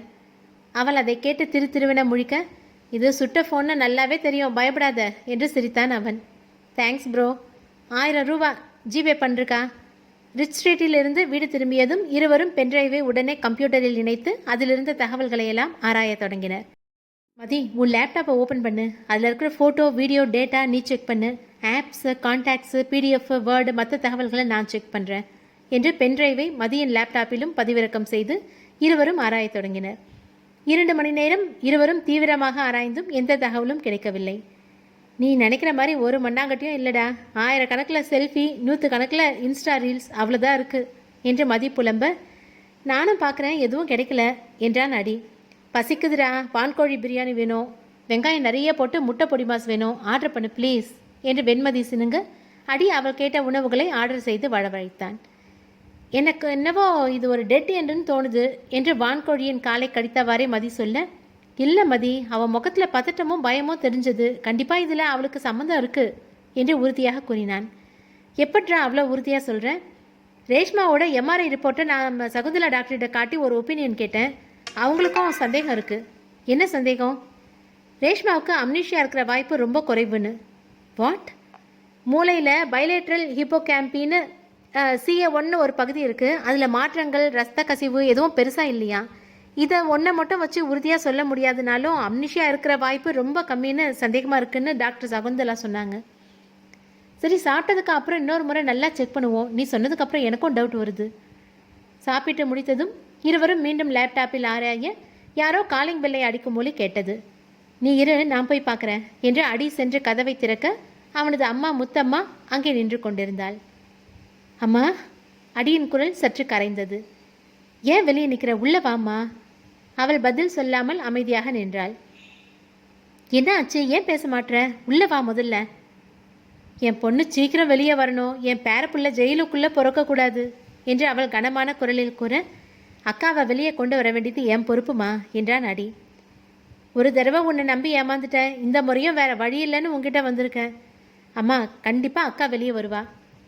அவள் மேற்கொண்டு எதுவும் பேசாமல் திரும்பிச் செல்ல, அம்மா வீட்டுக்குள்ளே வாம்மா ப்ளீஸ், ஒரு வாய் சாப்பிடு என்று கெஞ்சினான். முதல்ல பவித்ரா வெளியே வரட்டும் என்று அவள் நிற்காமல் அங்கிருந்து சென்றாள். அடி முகத்தை தொங்க போட்டபடி திரும்ப அறைக்குள் வர, டேய் இங்கே வா, ஒரு விஷயம் சிக்கிருக்கு என்றாள் மதி. என்ன விஷயம்? கால் லாக செக் பண்ணதில் அவள் 2 நாளைக்கு ஒரு குறிப்பிட்ட நம்பருக்கு கால் பண்ணியிருக்கா. குறைஞ்சது அரை மணி நேரம் பேசியிருக்கா. அந்த நம்பரை ட்ரூ காலரில் போட்டு பாரு. பார்த்துட்டேன், டம்மி நம்பர். சே, இப்போ என்ன பண்ண? பேசாமல் போலீஸ்கிட்ட போகலாமா? மினிமம் கான்ஸ்பைரிங் மோட்டிவ் கூட இல்லைன்னு இந்த லீடை கண்டுக்க கூட மாட்டாங்க. இப்போ என்ன பண்ண? நம்ம மாரிமுத்து போலீஸ் ஐடி விங்கில் இருக்கார்ல, அவன்கிட்ட போய் கேட்போம். யார் உனக்கு 10 தடவை ப்ரப்போஸ் பண்ணானே அவனா? ஆமாம், ஏன் கேட்குற? Indecent fellow. போடா, இப்போ போலீஸில் சேர்ந்த அப்புறம் ஃபிட்டாக க்யூட்டாக இருக்கான் என்று பதில் சொல்ல அடியின் ரத்தம் கொதித்தது. மறுநாள் காலை 10 மணி. ஹாய் மதி என்று பைக்கில் இருந்து இறங்கியதும் சிரித்தபடியே கையசைத்தான் மாரிமுத்து. இது நம்ம அடியார் இல்லை, இன்னும் அப்படியே பறவை காய்ச்சல் வந்த பிராய்லர் கோழி மாதிரி தான் இருக்க. ஜிம்முக்கு போய் உடம்ப தேத்துப்பா என்று அடியின் தோள்களை அழுத்தியபடி கேட்டான் மாரிமுத்து. நான் மாறிட்டேனா என்று புன்னகைத்து கொண்டே மதி கேட்க, நிறைய, முன்னை விட இன்னும் ரொம்ப அழகாயிட்ட. எனக்கு மட்டும் கல்யாணம் ஆகலைன்னா திரும்பவும் உனக்கு ப்ரப்போஸ் பண்ணியிருப்பேன் என்று சிரித்தான் மாரிமுத்து. அடி எரிச்சல் தாங்காமல் கைகளை சொடுக்கிட தொடங்கினான். சரி, எங்களை எதுக்கு இங்கே வர சொன்ன? மாரிமுத்து அவர்களை ஜாபர்கான்பேட்டை பாலத்துக்கு அருகே வரவழைத்திருந்தான். நீ கொடுத்த நம்பர் ஒரு பர்னர் சிம், அதில் இருக்கிற ஆதார் ஐடி கூட போலி தான். அதை வச்சு ஒன்றும் பண்ண முடியாது. இப்போ என்ன பண்ணுறது? அந்த நம்பர் இதோ இங்கே இருக்கிற கடையில் தான் ஆக்டிவேட் ஆகிருக்கு. போன மாதம் 1ஆம் தேதி 2 மணிக்கு. அப்போ அந்த கடைக்காரங்கிட்ட போய் விசாரித்து பார்ப்போம். மூவரும் கடைக்கு செல்ல மாரிமுத்துவின் சீருடையை பார்த்து வணக்கம் வைத்தான் கடைக்காரன். உன் பேர் என்ன? முல்லை நிலத்தான். என்னது? எங்கள் குலசாமி பேர் சார். சரி, இந்த நம்பர் உன் கடையில் தான் ஆக்டிவேட் ஆகிருக்கு, போன மாதம் 1ஆம் தேதி என்று மாரிமுத்து அந்த எண்ணை கொடுக்க தனது டைரியில் எடுத்து பார்த்தான் அவன். ஆமாம் சார், 1ஆம் தேதி 2 மணிக்கு அன்பழகன் பேரில் வாங்கியிருக்காங்க. அவன் யார் நினைவு இருக்கா? சார், 1000 பேர் வராங்க போகிறாங்க, எப்படி சார் நினைவு வச்சுக்கிறது? அவன் போலி ஆதார் ஐடி கொடுத்து சிம் வாங்கியிருக்கான். என்னடா பர்னர் சிம் விற்கிறியா? இந்த ஏரியாவில் இன்ஸ்கிட்ட சொன்னால் உன்னை உள்ள தள்ளி கும்பாபிஷேகம் பண்ணிருவார். சார், சிம் கம்பெனிங்க சேல்ஸ்காரங்களுக்கு மாதம் மாதம் டார்கெட் கொடுக்குறாங்க. அவங்களும் வேறு வழி இல்லாமல் வர எல்லாருக்கும் சிம் ஆக்டிவேட் பண்ணி கொடுக்குறாங்க என்று அவன் புலம்பினான். கடைசியாக கேட்குறேன், யார் அவன்? ஒழுங்காக சொல்லிடு, இல்லை உள்ள தள்ளி முட்டியை உடச்சிடுவேன். சார், சத்தியமாக சொல்கிறேன், எனக்கு எதுவும் தெரியாது. பக்கத்து கடையில் சிசிடிவி இருக்குது, வேணும்னா அதில் செக் பண்ணி பாருங்கள் என்று கைக்கூப்பி கெஞ்சினான். மாரிமுத்து சில நொடிகள் சிந்தித்து அவன் சொன்னவாறு பக்கத்து கடைக்கு சென்று சிசிடிவி காணொலியை கேட்டு ஆராயத் தொடங்கினான். 1ஆம் தேதி 9 மணிலேருந்து 10 மணி வரைக்கும் இருக்கிற ஃபுட்டேஜ் போடு. அவர்கள் திரையை உற்று பார்க்க சரியாக 9:30 மணிக்கு ஒருவன் அந்த கடையில் வந்து ஒரு சிம் வாங்கினான். ஜூம் இன் பண்ணு, அவன் முகத்தை ஃபோக்கஸ் பண்ணு. இவனை முன்னாடி பார்த்துருக்கீங்களா? அடி அருகே வந்து அவன் முகத்தை உற்று பார்த்தான். இவன் இவன் அடி யார் இது என்று மதி கேட்க, முகமது ஹபீஸ், பவித்ரா அக்காவோட கார் டிரைவர் என்று அதிர்ச்சியுடன் கூறினான் அடி. சார், எங்கள் அக்காவை யார் கொலை செய்ய முயற்சி செஞ்சாங்கன்னு தெரிஞ்சதா என்று அடியார் கண்பன் கேட்க, அவனை முறைத்தபடியே, கொலை செய்ய தான் முயற்சி செஞ்சாங்கன்னு எப்படி உறுதியாக சொல்கிறீங்க சார் என்றார் அந்த ஜெயிலர். கத்தியால் குத்த முயற்சி செஞ்சாங்கன்னா அது கொலை முயற்சியாக தானே இருக்கணும். அப்படி ஒன்றும் அவசியம் இல்லையே, தற்கொலை முயற்சியாக கூட இருக்கலாம். சார், எனக்கு என்னமோ உங்கள் அக்கா செஞ்சது தற்கொலை முயற்சி தான் தோணுது. எங்கள் அக்கா அப்படி பண்ணுற ஆள் இல்லை, அவள் மனதைரியமானவ அடி உறுதியாக கூறினான். ஜெயிலுக்குள்ளே எவ்வளோ தைரியமான ஆள் வந்தாலும் 2 நாளில் அந்த தைரியம் எல்லாம் காணாமல் போயிடும். இது ரொம்ப வக்கரமான இடம் சார். எங்கள் அக்கா கிளம்புங்க சார், ஒரு முன்னாள் அமைச்சரை கைது செஞ்சு இன்றைக்கி ஜெயிலுக்கு கொண்டு வராங்க. எனக்கு நிறைய வேலை இருக்குது. சும்மா நொயின்னு கேள்வி கேட்டு என் டைமை வேஸ்ட் பண்ணாதீங்க ப்ளீஸ். விசாரணையில் ஏதாவது தெரிஞ்சால் நான் கால் பண்ணுறேன் என்று அவர் இருக்கையிலிருந்து எழுந்து வெளியே சென்றார். அடி கவலையுடன் வெளியே வர, என்ன ஆச்சு அடி என்று ஆவலுடன் கேட்டாள் மதி. நத்திங், அவங்க அதை சீரியஸான விசாரணையாக எடுத்துக்கல. இதை நம்ம எதிர்பார்த்தது தான். ஆனாலும் இப்போ என்ன பண்ணுறது அடி? இவங்க எதுவும் பண்ணுற மாதிரி தெரியல. நாம் தான் ஏதாவது பண்ணணும். அக்காவுக்கு திரும்ப இப்படி நடக்கக்கூடாது, அதுவும் இந்த கண்டிஷனில். பேசாமல் வேறு ஜெயிலில் ட்ரான்ஸ்ஃபர் பண்ண சொல்லி பெட்டிஷன் போடுவோம் அடி. எனக்கும் அப்படி தான் தோணுது. இங்கே அவள் இருக்கிறது சேஃப் இல்லை. அது சரி, அந்த முகமது ஹபீஸ் விஷயத்தை என்ன பண்ணலாம்? அது சம்மந்தமாக தான் இப்போ ஒரு இடத்துக்கு போக போகிறேன். எங்கே? டாஸ்மாக். 1000 ரூபாய் எதுக்கு என்று அடி கேட்க, எனக்கு லோக்கல் சரக்கு ஒத்துக்காதுரா, ஒன்லி விஸ்கி, அதுவும் சிங்கிள் மால்ட் என்று வெள்ளிப்பல் தெரிய சிரித்தார் கதிர் அண்ணா. அடி தினமும் சாப்பிடும் ஹோட்டலின் மேலாளர். கவர்மெண்ட் கொடுத்த 1000 ரூபாய் திரும்ப கவர்மெண்ட்டுக்கே போகுது, வச்சுக்கோங்க என்று தலையில் அடித்தபடி அவரிடம் பணத்தை கொடுத்தான் அடி. உனக்கு ஏதாவது வேணுமா? பீர், ஜின்னு, ரம்மு, வோட்கா? நான் கேட்ட தகவல் கிடைச்சா போதும். கவலையை விடு. லை டிடெக்டரில் கிடைக்காத உண்மை கூட லைட்டாக 2 பெக் போட்டால் தானாக வந்துடும். ஆளை மட்டும் கை காட்டு. அவர் தான் முகமது ஹபீஸோட அண்ணன் என்று அடி ஒருவனை கை காட்ட, black label single malt whisky பாட்டிலை வாங்கிவிட்டு அவன் இருந்த மேஜையில் அவன் அருகே சென்று அமர்ந்தார் கதிர். 50க்கு அருகே வயது. சட்டை பட்டனை தெறிக்க விட முயலும் தொப்பை, பஞ்சம் நிறைந்த முன்னந்தலை, சுழலும் கண்கள், கையில் பீர் பாட்டில், தட்டில் வறுத்த கோழி. கதிர் பிளாக் லேபிளை திறந்து கொஞ்சம் கொஞ்சமாக மதுவை ருசிக்க தொடங்கினார்.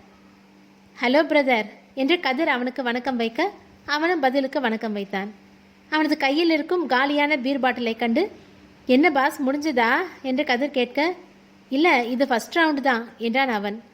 ஒன்று சொன்னால் தப்பாக நினைக்கக்கூடாது, சொல்லுங்க. பிளாக் லேபிள் குவார்ட்டர் கிடைக்காதுன்னு ஆஃப் வாங்கிட்டேன். அதுக்கு என் ஃப்ரெண்டு வரேன்னு சொன்னால் இப்போ ஃபோன் பண்ணி பொண்டாடி திட்டான்னு ஜகா வாங்கிட்டான்.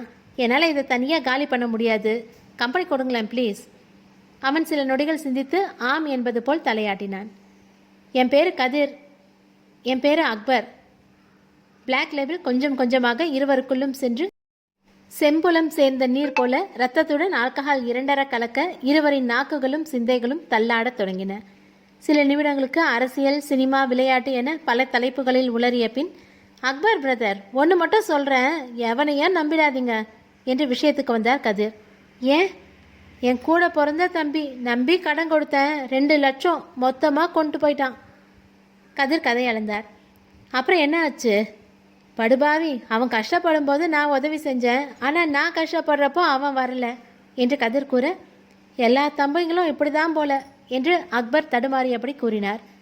ஏன், உங்களுக்கும் தம்பி இருக்கானா? இருக்கான், பேர் முகமது, சரியான ஃப்ராடு பையன். என்ன பிரதர் சொல்கிறீங்க? காலேஜ் படிக்க கோயம்புத்தூர் அனுப்புனேன், அவனுக்கு படிப்பு வரல, காசை கறி ஆக்கினான். அப்புறம் தொழில் பண்ணுறேன், காசு கொடுன்னு கெஞ்சி கேட்டான். பொண்டாடி நகையை அடமானம் வச்சு காசு கொடுத்தேன்.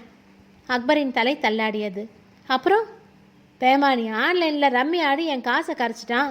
என் கையில் காசு கரைஞ்சது, வீட்டில் கஷ்டம் தலை தூக்குச்சு. கொடுத்த காசை கேட்டால் சண்டைக்கு வந்தான். என் பொண்டாட்டியும் என்கிட்ட கோச்சிக்கிட்டு அவள் அம்மா வீட்டுக்கு போயிட்டா. நான் நடு தெருவில் நிற்கிறேன். அவன் நல்ல சொகுசு வாழ்க்கை வாழறான். காசை சூதாடி தொலைச்சிட்டான்ல, அப்புறம் எப்படி சொகுசு வாழ்க்கை? அது ஒரு ஈன சம்பவம் பிரதர். ஒரு பெரிய பணக்கார முதலாளி வீட்டில் டிரைவர் வேலைக்கு போனவன் சும்மா இல்லாமல் அந்த பணக்காரன் பொண்டாட்டியை கைக்குள்ளே வச்சுக்கிட்டானா? அப்படின்னா என்னையா உலகம் தெரியாத ஆளாக இருக்க? அந்த பொம்பளையை கைக்குள்ளே போட்டுக்கிட்டு அவகிட்ட இருந்து காசை கறக்க ஆரம்பிச்சிட்டான் என்று சொல்ல அக்பரின் தலை போதை ஏறி சாயத் தொடங்கியது. ரொம்ப மோசமான ஆளாக இருப்பான் போல. அந்த பொம்பளை பேர் என்னன்னு தெரியுமா? அது அவ பேர் என்றபடி போதையில் மயங்கி விழுந்தான்.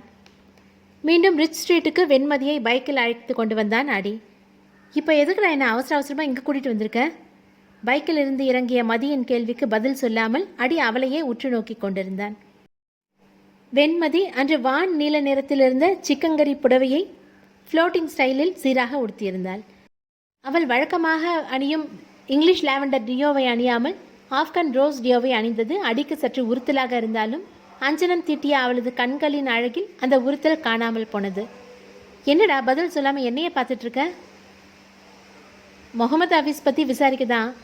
லூசு, அவனை பற்றி விசாரிக்க இங்கே ஏன் வந்த? ரேஷ்மா கிட்ட நான் சுட்ட ஃபோன் இருக்கேன்.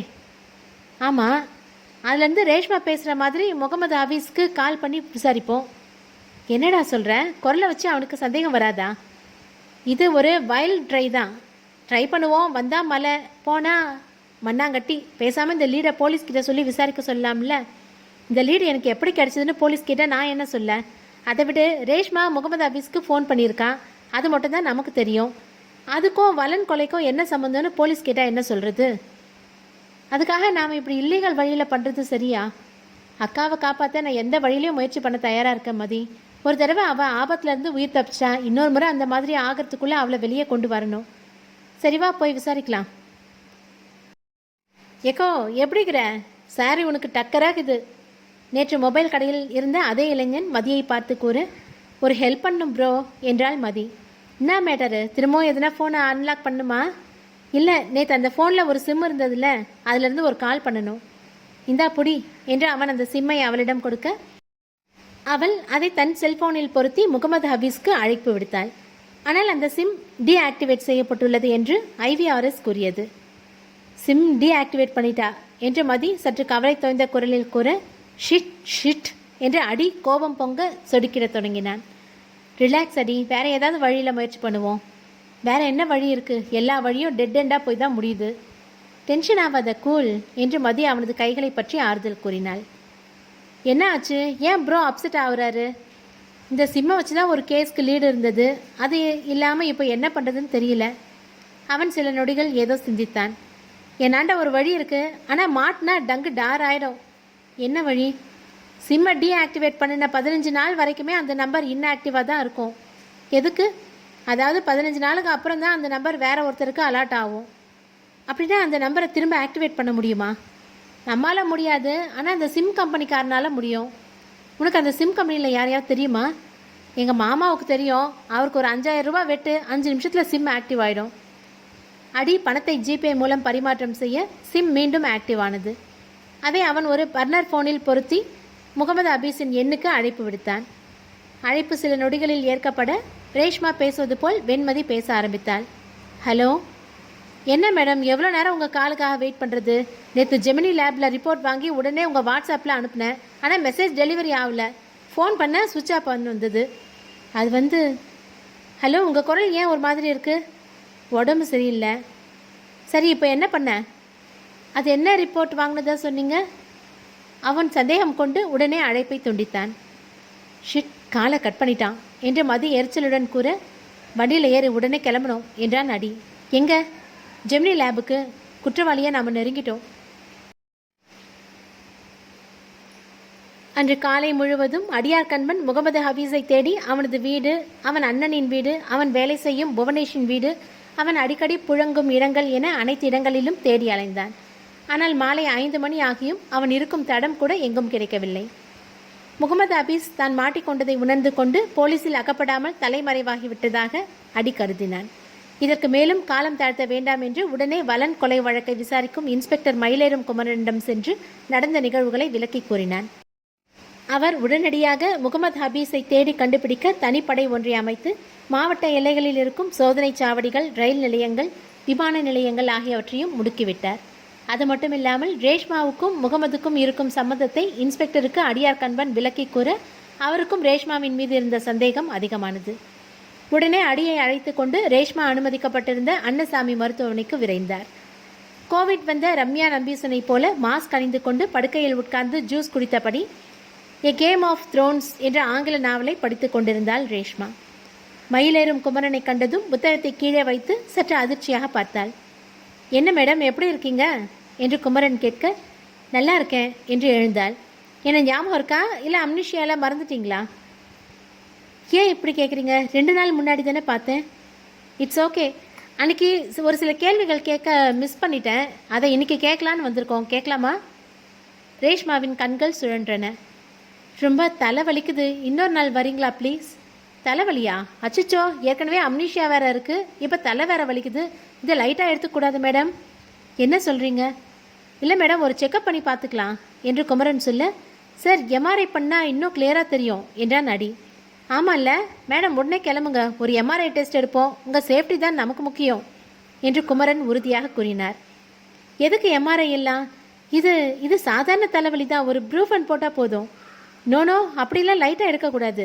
அடி, நீங்கள் போய் நம்ம டாக்டரை வர சொல்லுங்கள், நம்ம மேடத்தை உடனே செக் பண்ணிவிடுவோம் என்று சொல்ல அடி உடனே சென்று மருத்துவ உதவியாளர்களை அழைத்து வந்தான்.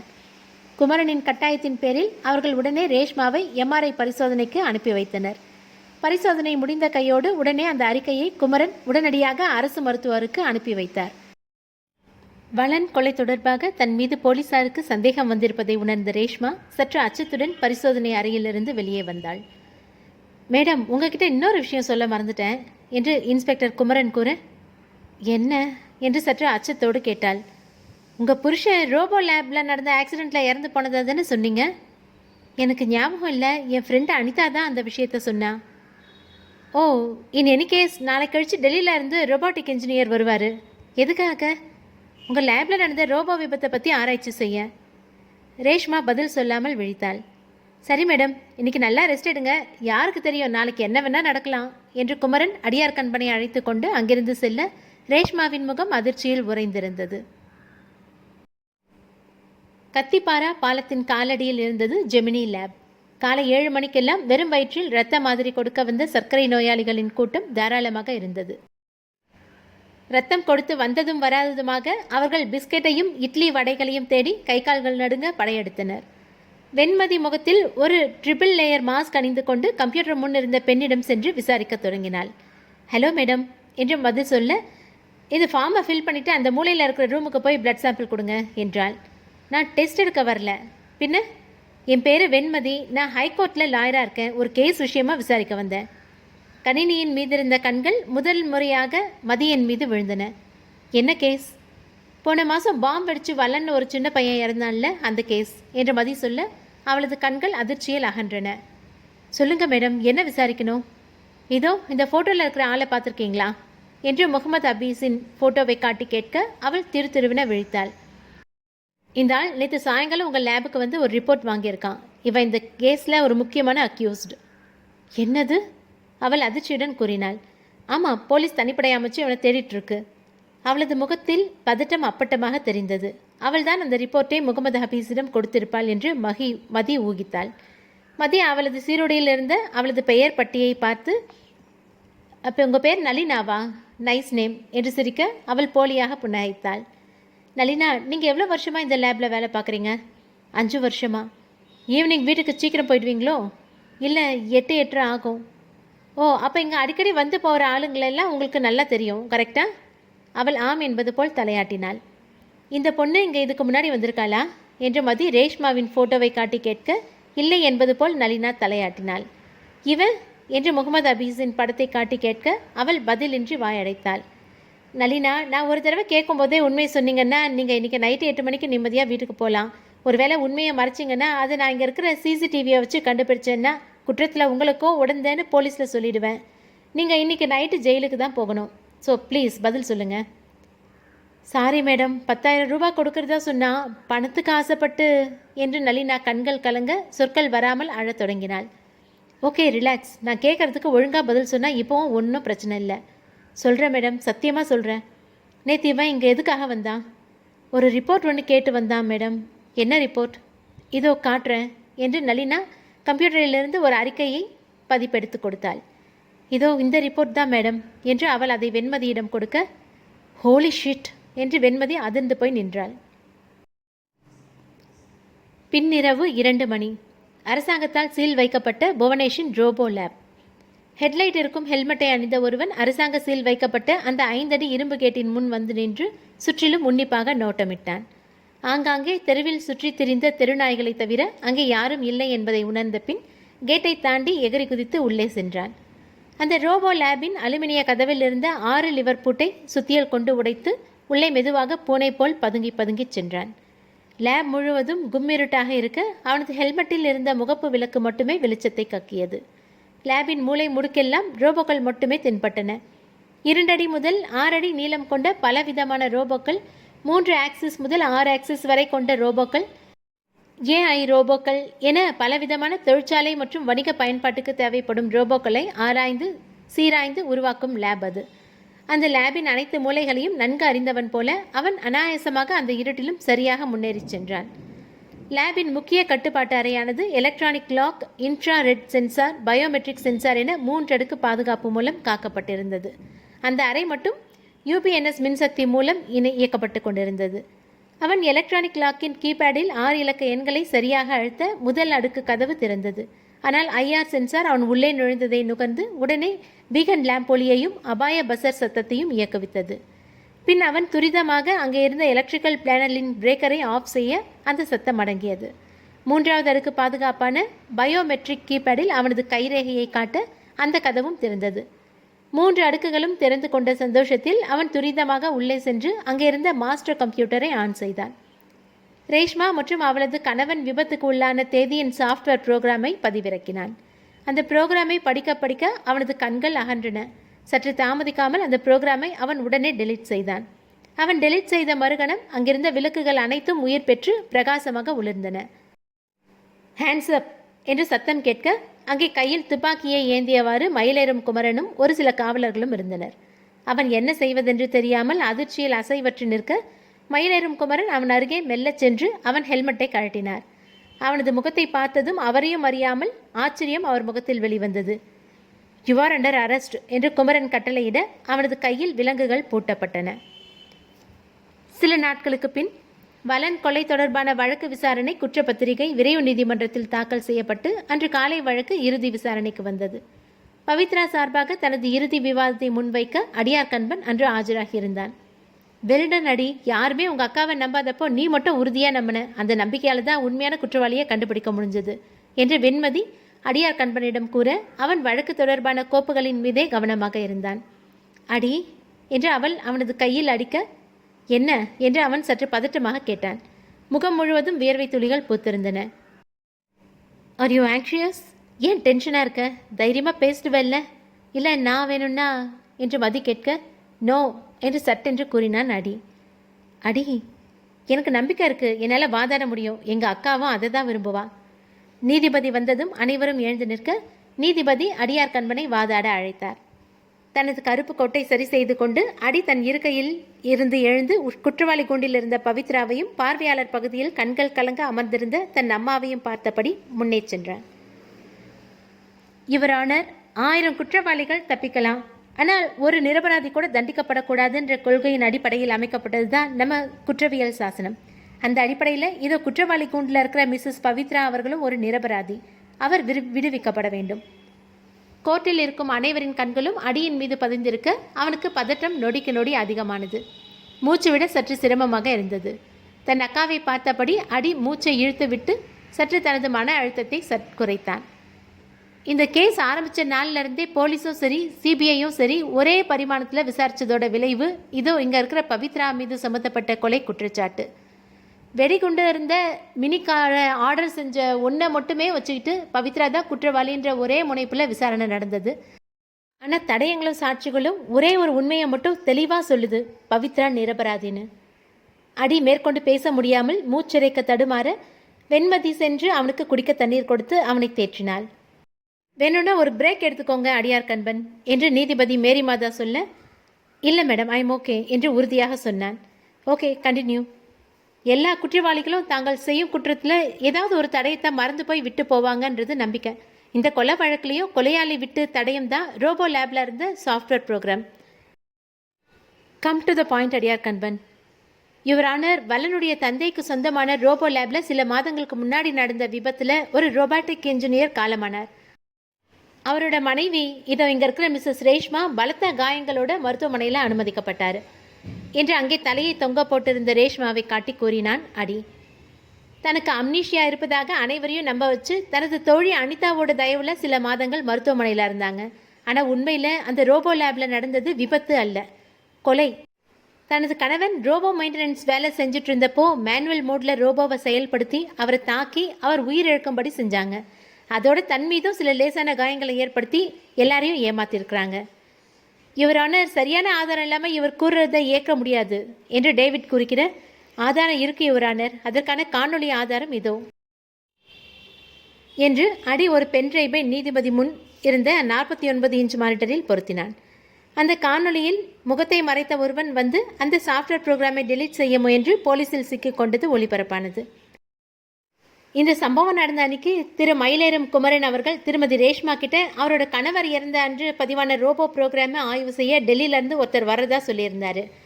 அதனால் அன்றைக்கி இரவே இவர் முகத்தை மறைச்சிக்கிட்டு அந்த ப்ரோக்ராமை டெலீட் பண்ண வந்திருக்கிறாரு என்று அடி ரேஷ்மாவின் அருகே இருந்த நபரை காட்டி குறிப்பிட, your honour, this evidence is circumstantial என்று டேவிட் வினோதம் குறுக்கிட்டார். நோ யுவர் ஆனர், இது தற்செயலாக நடந்ததில்லை, திட்டமிட்டு நடத்தப்பட்டது. இந்த கண்ட்ரோல் ரூம் 3 அடுக்கு பாதுகாப்பு கொண்டது. அதுவும் கைரேகை சரியாக இருந்தால் மட்டுமே அந்த நபரால் அந்த அறைக்குள்ளே செல்ல முடியும். ஆக தான் செஞ்ச குற்றத்தை மறைக்கவே இவர் இதை செஞ்சிருக்காருன்னு ஆணித்தரமாக நிரூபணமாகுது என்று அடி அந்த குற்றவாளியை கை காட்ட கண்களில் நீர் வழிய பவித்ராவும் அவனை நோக்கினாள். அந்த குற்றவாளி அவளது கணவன் புவனேஷ். திருமதி பவித்ராவின் மீது சுமத்தப்பட்ட குற்றத்தை நிரூபிக்க சாட்சிகளும் ஆதாரங்களும் இல்லாத காரணத்தால் அவரை நிரபராதி என்று தீர்ப்பளித்து இந்த நீதிமன்றம் அவரை விடுதலை செய்கிறது. திரு புவனேஷ் அவர்களின் மீதான விசாரணையை துரிதமாக முடித்து அறிக்கை சமர்ப்பிக்கவும் இக்கோர்ட் உத்தரவிடுகிறது என்று நீதிபதி மேரிமாதா கூற, பவித்ரா கண்கள் கலங்க குற்றவாளி கூண்டிலிருந்து வெளியே வந்தாள். கையில் விலங்குகள் மாட்டப்பட்டு அவளது கணவன் புவனேஷை போலீசார் அழைத்து வர பவித்ரா கண்களில் அனல் பறக்க அவன் முன் சென்று நின்றாள். வாழ்த்துக்கள் விடுதலை ஆனதுக்கு என்று புவனேஷ் சொல்ல, சி நீ எல்லாம் ஒரு மனுஷனா என்று அவன் முகத்தில் காரி துப்பினாள். எதுக்குடா இப்படி செஞ்ச? ஒன்றும் தெரியாத அம்மா இல்லாத அந்த சின்ன பையனை இப்படி வெடி வச்சுக்கொள்ள எப்படி மனசு வந்தது உனக்கு? பெற்றவங்க பண்ணுற பாவத்துக்கு தண்டனை அவங்க பிள்ளைங்களுக்கு கிடைக்கும்னு சொல்லுவாங்க. பலனுக்கும் அப்படிதான். என்ன உளர்ற? அவங்க அம்மா என்னை ஏமாற்றி என் பெஸ்ட் ஃப்ரெண்ட் பிரதீப் கூடவே என்னால் அதை பொறுத்துக்கவே முடியல. அவளை பார்க்கவே அருவருப்பாக இருந்தது. சாப்பாட்டில் விழுந்த கரப்பாம்பூச்சியை பார்க்குற மாதிரி, பூச்சிக்கு மருந்து வச்ச மாதிரி அவளுக்கும் மருந்து வச்ச பாதரசம். பவித்ரா அவன் சொன்னதை கேட்டு அதிர்ச்சியில் உறைந்து நின்றாள். அவனது கண்களில் இருந்த இரத்த வெறி அவனது நரம்புகளில் ஓடும் குருதியை உரையச் செய்வதாக இருந்தது. அவனை அதுபோல அவள் கண்டதே இல்லை. அவள் செத்து போன அப்புறம் வலனை என் உயிர் மாதிரி பார்த்துக்கிட்டேன். ராத்திரி பகல் பார்க்காம அவனுக்காக வாழ்ந்தேன். அப்போ தான் உன்னையும் பார்த்து பழகி கல்யாணம் பண்ணிக்கிட்டேன். I was in love. அப்புறம் ஏன் வலனை கொலை செஞ்ச? வலன் வளர வளர அவனோட உடல் அசைவு பழக்க வழக்கம் எல்லாமே எனக்கு உறுத்தலாக இருந்தது. லைக் என் ஃப்ரெண்டு பிரதீப்பை பார்க்குற மாதிரியே. அப்போ தான் டிஎன்ஏ டெஸ்ட் எடுத்தேன். அவன் என் பையன் இல்லைன்னு தெரிஞ்சது. I was shattered. என் உலகம் என் காலுக்கு கீழே தகர்ந்து போச்சு. அன்னையிலேருந்து அவனும் ஒரு கரப்பாம்பூச்சி. ஐ ஹேட் டு கில் ஹிம். என்ன ஏன் கொலை செஞ்ச மாதிரி போட்டு கொடுத்த? அது ஏன் ஐடியா இல்லை, ரேஷ்மா கொடுத்த ஐடியா. சத்தியமா? என்ன? பலன் என்னோட பையன் இல்லைன்னு தெரிஞ்சதால ஏற்கனவே உடஞ்சி போயிருந்த எனக்கு இன்னொரு இடியா இருந்தது நீ செஞ்ச துரோகம்.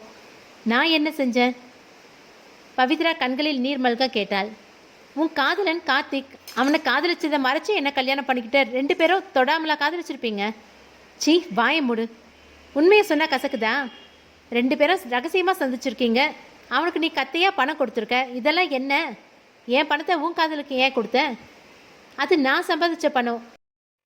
அவங்க அம்மா ஆப்ரேஷனுக்கு நான் கொடுத்தேன். அவங்களுக்கு ஸ்டொமக் கேன்சர். பொய் பொய், வாய் எடுத்தா பொய். நீயும் ஒரு கரப்பாம்பூச்சி தான். அதான் வச்சோம் ஒரே குண்டில் 2 மாங்காய். வலன் மேலே போகணும், நீ உள்ளே போகணும். அதுக்காக ரேஷ்மா உன் காதலன் மூலமாகவே குண்டு இருந்த மினி காரை டெலிவரி செய்ய வச்சா. குண்டு மினி காரில் அதோட ட்ரிகர் என் கையில். வலனை பீஸாக மேலே அனுப்பிட்டோம். உன்னை உள்ளே அனுப்பினோம். உனக்கு ஆயுள் தண்டனை கிடைக்கும்னு நினச்சோம். ஆனால் உன் தம்பி கொஞ்சம் கொஞ்சமாக உண்மையை நோண்ட ஆரம்பித்தான்.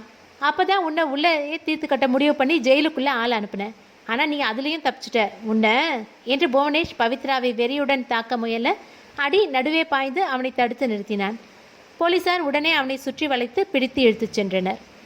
முத்தம்மாவும் அடியார் கண்பனும் பவித்ராவை தாங்கி பிடித்து குடிக்க தண்ணீர் கொடுத்து அவளை ஆசுவாசப்படுத்தினர். அவள் அருகே இருந்த நாற்காலியில் அமர்ந்து புவனேஷ் சொன்னவற்றை மீண்டும் சிந்தித்தாள்.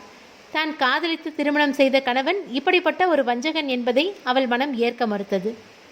என்னால் நம்பவே முடியல அடி, இவரா இப்படி என்று பவித்ரா கண்கள் கலங்க கூற, என்ன மாதிரி ஆடிசம் குறைபாடு இருக்கிறவங்களுக்கு ஒரு ஆளோட முகத்தை பார்த்து அவங்க முக உணர்ச்சிகளை உணர முடியாது.